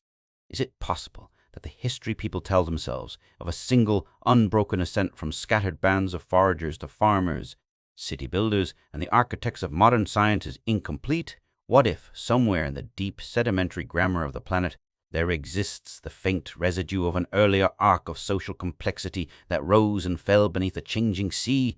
The question is simple to state and stubborn to answer. Are humans living now a second civilization in a deeper, more discontinuous story? The question hinges immediately on what is meant by civilization. In ordinary usage, the term implies more than mere habitation. It carries connotations of durable settlements, systemic agriculture, formalized social hierarchies, specialized crafts, extensive exchange networks, and some form of symbolic inscription, be it writing, monumental art, or standardized record-keeping. Yet these criteria are culturally loaded and historically contingent. A complex social order predicated on seasonal marine harvests, on mobile craft, and knowledge stored in the bodies of boat builders rather than in stone archives, may look modest through the lens that equates permanence with quantity of stone. The sea has always favored flexibility over monumentality. The archival media of maritime cultures are often ephemeral. That mismatch between material durability and social sophistication is the first reason the idea of a first civilization erased by flood refuses easy dismissal. Geology explains why the notion persists as more than a mythic itch. The end of the last ice age reconfigured coastlines on a planetary scale. Where continental shelves were once exposed, they are now deep water. Where rivers once ran open and flat, estuaries lapped and drowned former valleys. The most densely inhabited and ecologically productive margins, the deltas, estuaries, and broad shelves are precisely the landscapes most likely to have harbored human ingenuity that left limited durable traces. Timber-built harbors rot, reed architecture dissolves, woven nets leave no ledger. The ocean's appetite for fine sediment can entomb sites in thick, oxygen-rich clays that accelerate decay. Worse, energetic marine processes can shred context beyond recognition. Thus, a rich seam of coastal social life could become archaeologically thin without implying that the people who lived there lacked innovation or complexity. There is a second, methodological caution. The archaeological record is not a neutral window. It is a biased archive shaped by preservation, discovery, and interpretive frameworks. Some of the most surprising revelations of recent decades: monumental ritual architecture at Göbekli Tepe, elaborate long-distance exchange in pre-state contexts, and submerged town plans like Pablo Petri, remind scholars that complexity has appeared in forms that challenged earlier presuppositions. These cases suggest that human societies can organize in unexpected ways, and that the absence of massive stone ruins is not conclusive evidence of the absence of advanced social coordination. If a seafaring community had sophisticated craft specialization, calendrical knowledge, and an extended sphere of exchange, those things might travel inland as portable skills when waters rose, while the coastal plan, harbors, and ritual loci would be swallowed under silt and salt. Yet skepticism is not merely conservative pedantry. Extraordinary claims demand extraordinary convergence. To move from possible to probable about a vanished, sophisticated civilization would require a suite of corroborating signals. Stratified deposits showing abrupt inundation above cultural layers, concentrations of exotic materials indicating broad exchange. Networks, durable technological residues such as metallurgy or complex ceramics dated earlier than currently understood regional. Chronologies, genetic signals of demographic pulses and admixture that line up with archaeological shifts, and geomorphic evidence tying a specific inundation to the time and place suggested by mythic memory. The ocean rarely yields such a full mosaic. What it does yield, intermittently and fragmentarily, are poignant hints: a hearth sealed beneath marine clay, a peat bed abruptly overlain by salt-tolerant microfossils, a submerged terrace that once supported seasonal camps. What, then, might a plausible pathway for a first civilization look like, and how might it be erased? One scenario is gradual erosion combined with sudden catastrophe. Over generations, a coastline may retreat, its inhabitants adapt by shifting economies toward estuarine resources and maritime exchange. Knowledge accumulates, boat-building proportions, tidal calendars, storage methods for fish and seeds, yet the built environment remains largely perishable. A pulse event, a massive tsunami triggered by a submarine slide, the breach of a proglacial dam, or a rapid marine transgression could then annihilate the social infrastructure that anchored those practices. Survivors, few in number and pressed inland, carry with them a concentrated repertoire of knowledge. They become lifeboats of culture. They preserve practical skills, selected rituals, and mnemonic stories about a world now underwater. Over centuries, those memories will be ritualized and moralized, compressed into flood tales and origin myths. This lifeboat model accounts for a crucial asymmetry between material presence and cultural persistence. Practical know-how, how to shape a keel, how to cure a fish, how to read a lunar solar rhythm travels easily in bodies and oral apprenticeship. Monumental architecture does not. Therefore, the archaeological signature of such a collapse might more readily appear as a sudden enrichment of maritime knowledge inland, an influx of non-local shell species in middens, or shifts in settlement patterns consistent with newcomers. Genetic data could show admixture pulses, but the grand public face of the vanished coast, its streets, its harbors, its ritual plazas could be lost to the sea, represented thereafter only by mythic echoes and a few scattered artifacts. An alternate pathway imagines not merely fragile, perishable economies, but genuinely monumental coastal polities whose public works were nonetheless vulnerable to specific geological processes. River deltas build silt with astonishing speed. Sediment deposition can smother settlements, converting them to anoxic, clay-dominated substrates that preserve microfossils while dissolving the architecture that once defined social space. Equally devastating are submarine slope failures. Entire wedges of shelf can fail and cascade into deep canyons, sending turbidity currents that shred any trace of permanence. In such violent contexts, even stone can be broken, redistributed, and buried beyond recognition. These are realistic mechanisms by which an entire urban tradition might be muffled in the geological record. If such a civilization existed and was lost, would the modern line of descent trace back to it, making contemporary society a successor rather than an unprecedented emergence? The likelihood is complicated. Human cultural evolution is both cumulative and iterative. Many technologies are reinvented when ecological conditions and social organization create similar pressures. Agriculture, for instance, emerged independently in multiple locations because the underlying ecological affordances, domesticatable plants and animals, were available, and because sedentism offered advantages. Writing systems, metallurgy, and urbanization similarly follow contingent pathways. If a sophisticated coastal civilization had been erased, its particular corpus of knowledge might persist in dispersed forms: boats built with a particular cross-section, specific net-mending knots, certain star-based navigational heuristics, but the full institutional package, centralized administration, dense bureaucratic apparatus, and continuous technological accretion would be difficult to transmit intact across generations of displacement without durable records. In short, the second civilization hypothesis rarely implies exact cultural replication. It more plausibly describes a mosaic in which fragments of prior practice seed later innovations. There are also temporal scales to consider. When Plato set the story of Atlantis thousands of years before his time, he placed mythic memory at a scale that registers against the end of the last glacial period. That is seductive because it aligns story and geology. But culture operates at shorter, mediated rhythms. Oral histories can preserve motifs for millennia. Yet the fidelity of detail declines as narratives accrue moralization and symbolic layers. The practical content, where to seek high ground, which ridges remain dry, can survive in ritual prescriptions far longer than technical details like specific metallurgy recipes. Thus, even if a prior complex society existed, the chances that its full procedural knowledge would survive intact into a later independent technological renaissance are low. The more probable pattern is selective retention and reconstitution. The question of being a second civilization is thus less a binary proposition and more a scaffolding for a set of possibilities. On one end lies a strong formulation, a globally unified, technologically supreme civilization that predates and directly influences subsequent human progress. The geological and archaeological evidence for such a claim would have to be extraordinary, and it is not forthcoming. On the other end lies a weaker but more plausible formulation, a patchwork of locally complex societies, some of surprising social elaboration, concentrated on coasts and shelf environments that later became submerged. These societies might have left striking yet fragmentary legacies in the inland record, in myths, and in practices carried by survivors.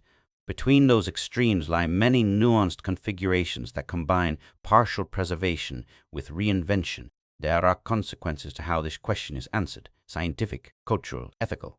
Scientifically, the prospect of submerged complexity forces researchers to broaden the kinds of evidence deemed important. Not only monumental stone and inscribed archives, but microfossils, sedimentary pulses, phytoliths, isotopic shifts, ancient DNA, and the careful mapping of paleo shorelines. It encourages interdisciplinary rigor. Geomorphologists, paleoecologists, geneticists, and linguists triangulating with oral historians. Culturally, it reshapes the relationship between myth and data. Flood tales and origin stories are not dismissed as primitive fables. They become indexed as mnemonic residues with the potential to guide investigation. Ethically, the possibility of buried human worlds underscores the responsibility to treat submerged archives as heritage and to engage coastal and indigenous communities as custodians whose ritual knowledge may contain hypotheses for the field. There is also an existential humility embedded in the thought that current humanity might be a successor. Such a realization would not diminish contemporary accomplishments. Rather, it would reframe them within a long, discontinuous human conversation with planetary processes. Humans would be less a solitary pinnacle and more a participant in iterative cycles of invention, loss, and reconstitution. That view carries both consolation and warning. Consolation because it affirms resilience, knowledge travels in bodies and stories, it survives through adaptation. Warning because it emphasizes fragility, complex systems can be decimated by environmental shifts, and what is built on marginal ground is always susceptible to erasure. Finally, the present moment lends urgency to this inquiry. Sea levels are rising again, and modern societies face the challenge of preserving knowledge in the face of climate-driven rearrangement. The past is not merely a curio, it is a teacher. The sedimentary record and the chorus of flood tales together instruct on two fronts: how humans once responded to the moving edge of the sea, and how durable cultural transmissions are most often embodied in ritual, portable crafts and shared stories. If civilizations can indeed be more ephemeral than commonly imagined, then the obligations of the present are clear: to document, to archive, to codify in durable media the knowledge that could otherwise be lost, and to design social systems that can withstand abrupt environmental flipping. So, is humanity the second civilization? The most honest answer, given current evidence and method, is cautious. It cannot be ruled out that's significant. Regionally complex societies once existed and were diminished or obscured by post-glacial inundation. It is unlikely, however, that a single, globally unified, highly advanced civilization was erased in the way popular myth imagines. More plausible is a story of multiple, heterogeneous trajectories, innovations, and social experiments concentrated on coasts, sometimes surprising in complexity, often precarious in material traceability, and occasionally cut short by the sea. Those lost lives persist in the sedimentary grammar of the planet and in the myths that carry their memory inland.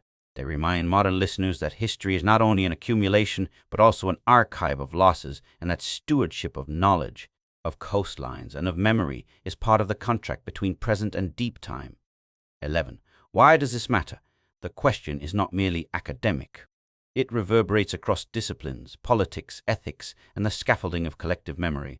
If the possibility is taken seriously that large tracts of human habitability, with their social experiments and accumulated knowledge, were erased or remade by rising seas and sudden pulses of water, then the story humans tell about themselves is incomplete in a structural way. It is not only that maps would have to be redrawn or chronologies adjusted, it is that a foundational assumption about continuity would need tempering. The assumption most modern narratives make is linearity, an accumulation of advances building steadily from small beginnings toward the present. The prospect of massive, repeated erasures introduces a different rhythm into history, one of invention interrupted, of knowledge preserved selectively rather than continuously, of cultural forms transmitted by memory and practice more than by durable archives. The immediate implication for scholarship is methodological. History is built on a terrestrial ledger, the temples that survive, the written records that persist. The monumental stonework are skewed toward environments that favor preservation. If coastal lifeways were central to innovations in craft, navigation, maritime exchange, or ecological management, but left few durable traces, then the discipline must widen its sampling frame. Core samples, paleobotanical reconstructions, ancient DNA from inland relic graves, marine geophysics, and meticulous cross-correlation of oral traditions must be treated not as curiosities, but as primary data. A narrative that privileges only durable monuments risks reconstructing a past by what happened to survive rather than by what once existed. But the stakes go beyond the mechanics of research. There is a political dimension to filling or acknowledging the lacunae. Many modern communities trace identity, ritual, and land claims to stories of origin, migration, and catastrophe. Flood myths codify not only memory, but moral claims. If a submerged coast held settlements that were ancestral to contemporary peoples, the question of heritage becomes legal, interpretive, and profoundly ethical. underwater archives are not neutral, they are potential proof points in contemporary disputes about territory, cultural patrimony, and reparative history.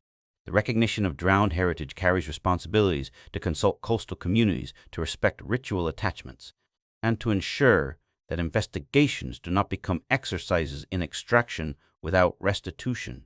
There is also a moral lesson about humility.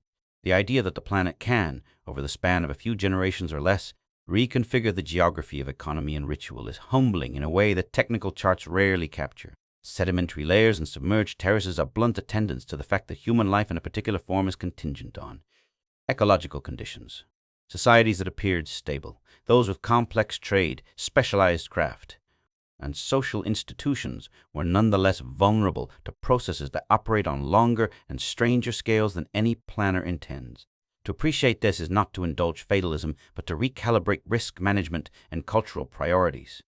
Modern urbanism, globalized supply chains, and coastal development are built on a confidence that the environment will remain roughly predictable. Deep time evidence suggests otherwise. There is an ethical duty, then, to incorporate ancient lessons into contemporary civic design, to conserve not only monuments but the kinds of embodied knowledge, boat-building proportions, storage practices, communal seed saving that have historically increased resilience.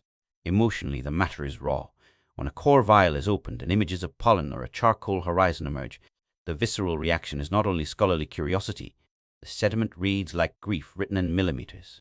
A peat buried by salt becomes both ecological and mnemonic burial, the memory of orchards, of neighborly fields, of burial mounds now unreachable. The collective feeling that surfaces in such moments blends wonder, melancholy, and an almost filial duty to listen. The same combination is found in oral refrains across cultures, the insistence to remember the drowned fields, or to keep the story of the flood as an injunction to future custodians. Those injunctions are not archaic superstition, but forms of cultural insurance, behavioral rules, mnemonic devices, and probabilistic knowledge encoded as story. There is a practical consequence for knowledge transmission as well. The lifeboat model rehearsed earlier that certain practical knowledge is portable and more likely to survive than built. Environment implies that societies with robust apprenticeship systems, oral mnemonics, and ritualized instruction had a kind of cultural redundancy. The items most likely to be preserved and reused across generations are skills and stories, not necessarily the things those skills produced. That has a clear contemporary echo. If modern societies wish to preserve knowledge in the face of systemic environmental change, then building durable archives, distributed, redundant, and culturally embedded matters more than centralized repositories alone. Seed banks, redundant digital archives, decentralized craft schools, and institutional memory practices are modern analogues of the lifeboats of old. There is also an interpretive humility required in reading myth. Flood narratives have been alternately read as literal history, allegory, and cultural primer. A balanced view treats them both as mnemonic residue and as moral technology. The repeated motifs, warning, refuge, covenant, are psychologically and socially useful. They stabilize behavior in risky landscapes and encode practical knowledge in formats that are transmissible without literacy. To treat them as mere allegories, to miss their functional content, to treat them as pure reportage is to miss the accretive process by which oral memory reshapes experience into ritual. The scientific enterprise must therefore develop methods to triangulate, to read cores and myths together, to look for convergence rather than forcing one form of evidence to fully determine the interpretation of the other. There are geopolitical implications, too.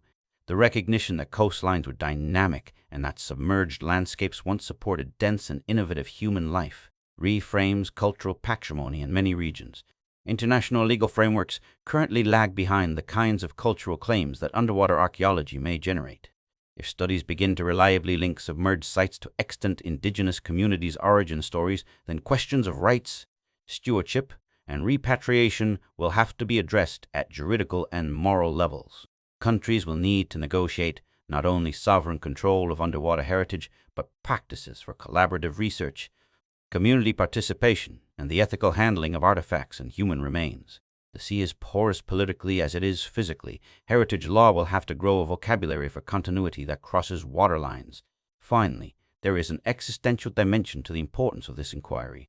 The possibility that civilizations or complex modes of life have been periodically reset by natural processes confronts modernity's narrative of ascent.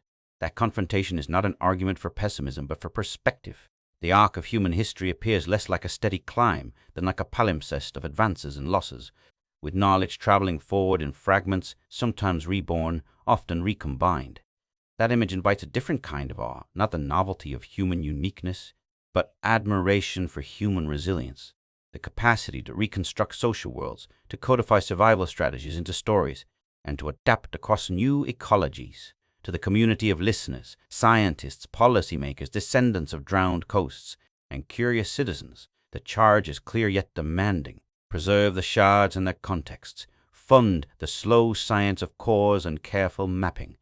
Bring cultural bearers into the conversation as partners and holders of hypotheses. Treat myths as possible guides to inquiry rather than as proof in themselves. And above all, cultivate humility. The planet has turned its face away from any human era before, and will do so again in other ways. Knowing that should not paralyze action. It should orient policy and imagination toward redundancy, care, and intergenerational thinking. 12.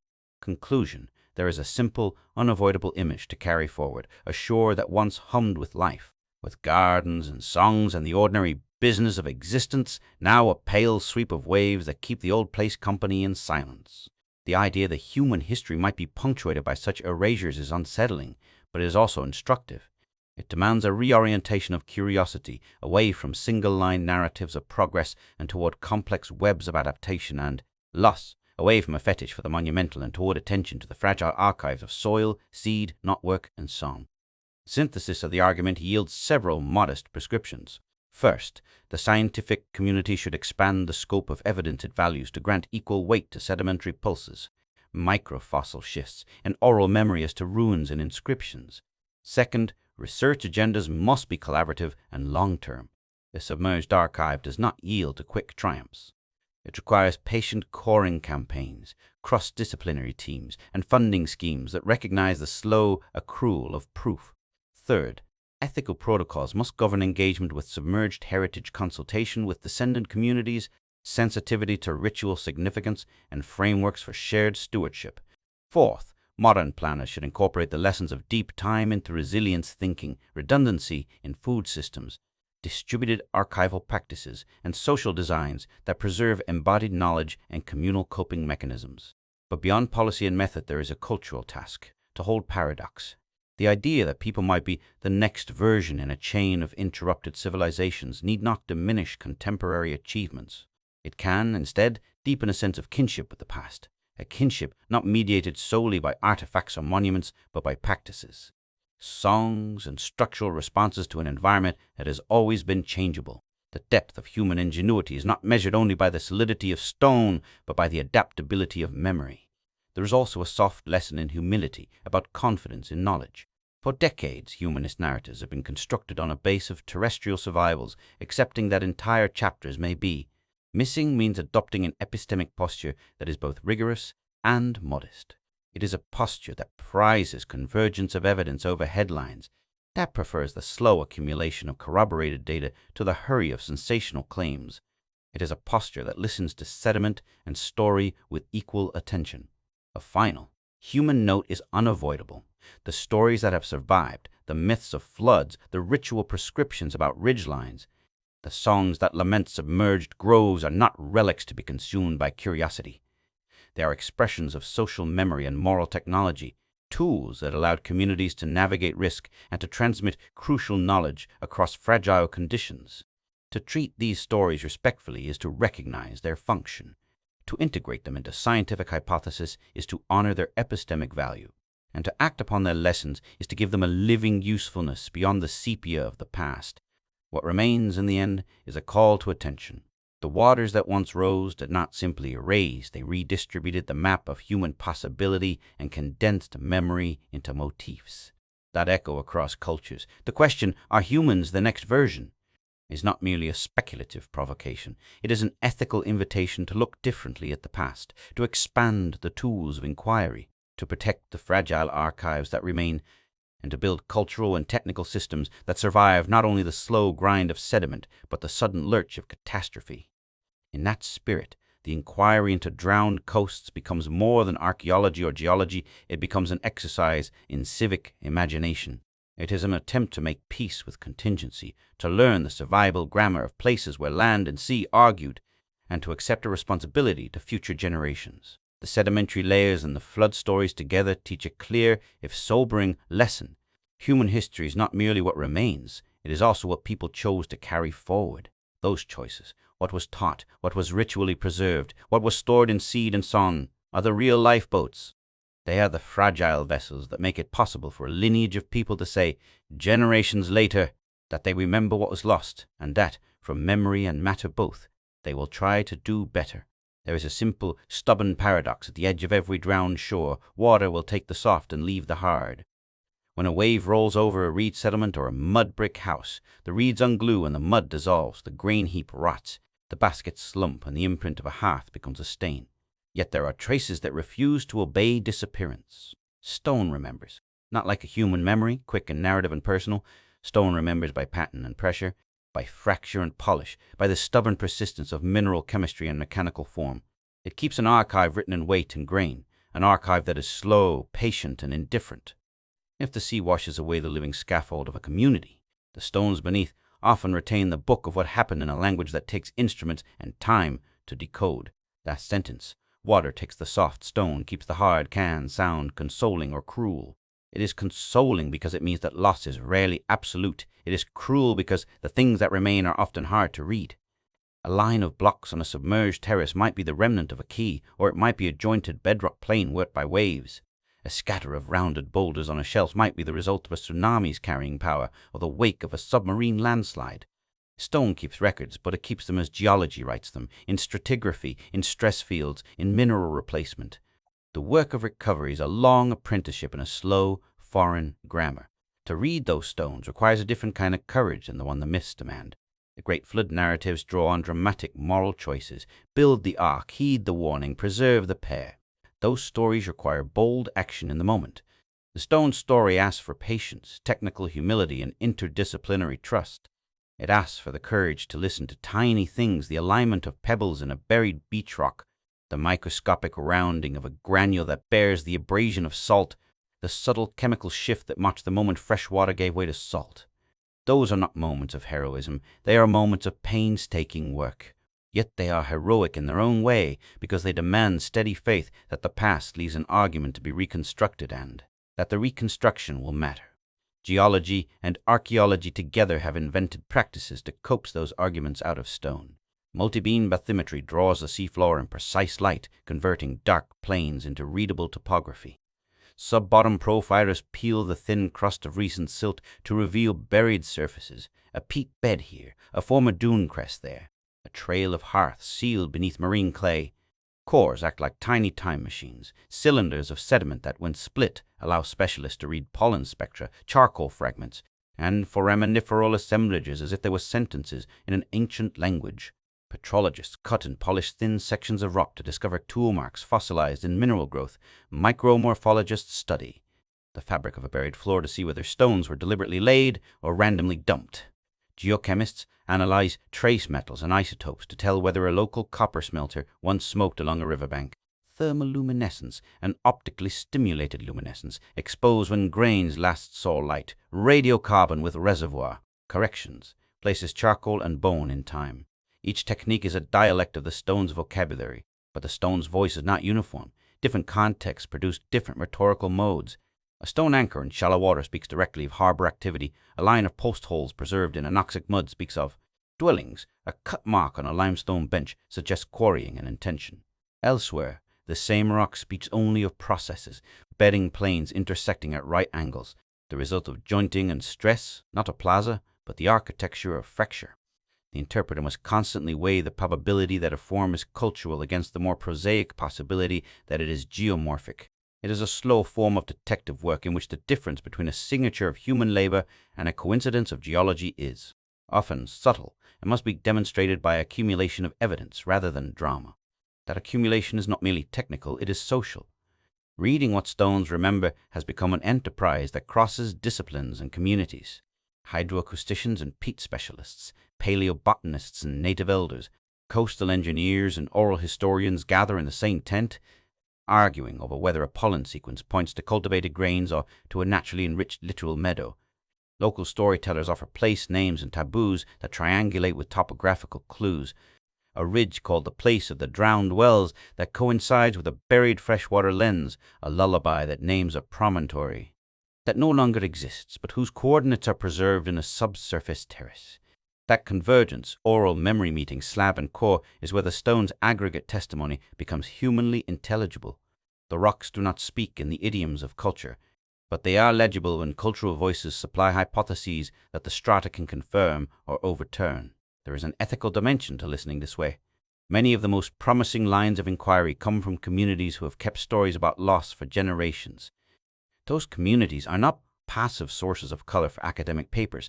They are custodians of mnemonic strategies that preserved crucial survival tactics. The stewardship of submerged heritage, therefore, cannot be a purely technical program run by remote institutions. It must be collaborative, respectful, and oriented towards shared knowledge. Consulting with descendant communities changes the framing of research questions. It can prioritize places that are culturally significant, regardless of their initial archaeological promise.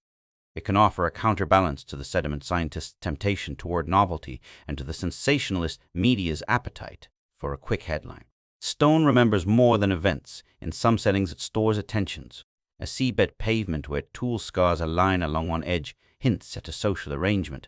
Perhaps a landing state where boats were beached and goods exchanged. A series of shelters defined by stone thresholds suggests labor patterns. The distribution of specific rock types. An exotic basalt cobble in a field of local limestone points to exchange networks that once connected distant coasts, where stone bears evidence of heat, fire, cracked rock, vitrified surfaces, dense charcoal lenses. The archaeologist can infer rituals or industrial processes. Rocks record motion and labor, not stories and words, but histories of repeated action. That is often how a vanished economy becomes visible, not through a single spectacular ruin, but through the patterning of small gestures frozen into mineral form. The paradox is that what stone preserves is often least of what was most alive. The social creativity that animated the daily life of a coastal community, the weaving patterns, the songs that set fishing times, the knots taught from parent to child are embodied knowledge. They persist in human bodies and in the behavior of descendants rather than in the stone record.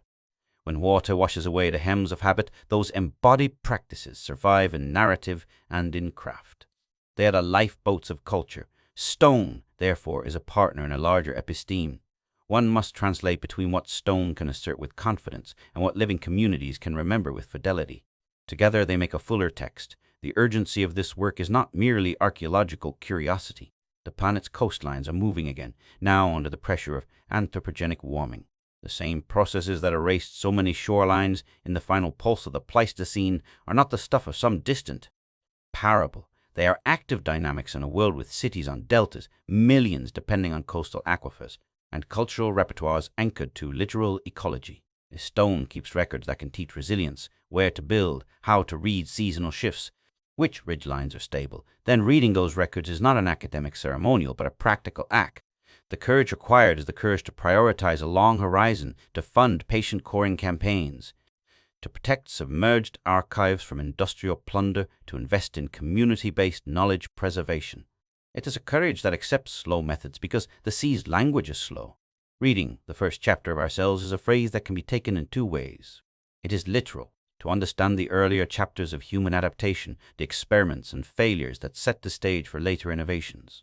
It is moral, to decide whether the present generation is willing to take hard lessons from deep time and to act on them. The archaeological and sedimentary evidence composes an appeal to both senses.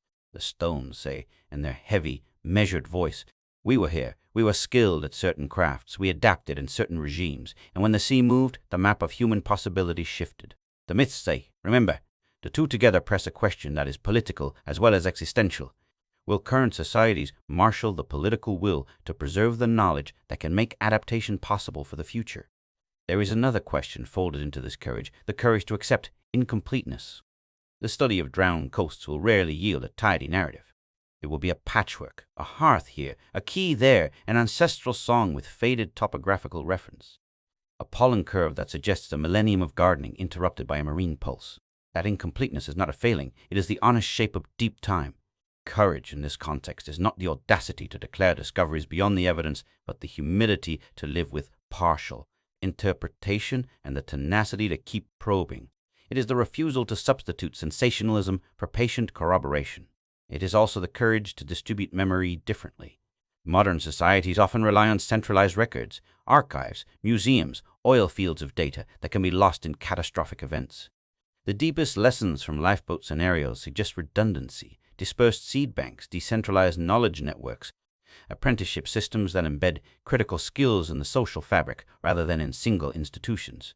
Those are forms of reading the first chapter of ourselves, carrying forward skills that can survive displacement and instability. In this, the stone's lesson is complemented by mnemonic practice. Both material traces and social routines matter. What the sea has taken, then, has not been purely destructive. The ocean's erasures have compelled human innovation in water management, boat technology, social organization, and ritual formation. Those responses, when recoverable, can be instructive templates. The stone record, when carefully interrogated, yields hints about ways of life that balanced risk and abundance. It reveals economies that were not necessarily primitive, merely adapted to ecologies that turned out to be transient. The lesson for the present is not despair, but recalibration, to design societies that can carry forward core skills and that can transform catastrophic loss into reorganized continuity. At the end of any inquiry into drowned coasts, there remains a question that no instrument can fully answer. Do people today have enough time and enough courage to study these archives before more of the map of habitability is erased? The answer will be practical, moral, and collective. Practical, because funding and technology determine how many cores are taken, how many terraces mapped, how many archives preserved. Moral, because the work demands dignity and partnership with communities who hold living memory. Collective, because the task of listening to stone and story requires institutions patient enough to value slow accumulation of proofs over instantaneous spectacle. Stone remembers, the sea does not. That asymmetry is the promise. A buried hearth, a lintel socket preserved in clay, a string of anchors anchored in silt. These are the crystalline moments in which the flood's narrative becomes recoverable. They are invitations to patience and to humility. If there is a chapter 1 to be read, an opening act of human adaptation that was rearranged by water, the pages are not wholly gone. They are there in the slow language of stone and in the stubborn songs people still sing. The work is not to conjure a lost empire for the sake of wonder, but to rebuild a careful account of human resilience in the face of planetary process. The final line is not a conclusion so much as a summons. The past has been generous in small ways. It has left enough for a patient interpreter to reconstruct habits, to map pulses of change, and to read the outlines of vanished lifeways. Whether the present generation will be generous in return, investing time, method, and ethical energy to read what remains, depends on choices that are being made now. The courage required is not dramatic heroism, but the steadier bravery of collective attention. To fund the boring hours of coring and lab work, to listen to the elders who carry taboos and place names, to protect submerged sites from reckless extraction, to teach the crafts that make survival portable. Do we have time and the courage to read the first chapter of ourselves? The stones have already answered in their patient, mineral voice. Yes, if the listeners will stay. The rest is human.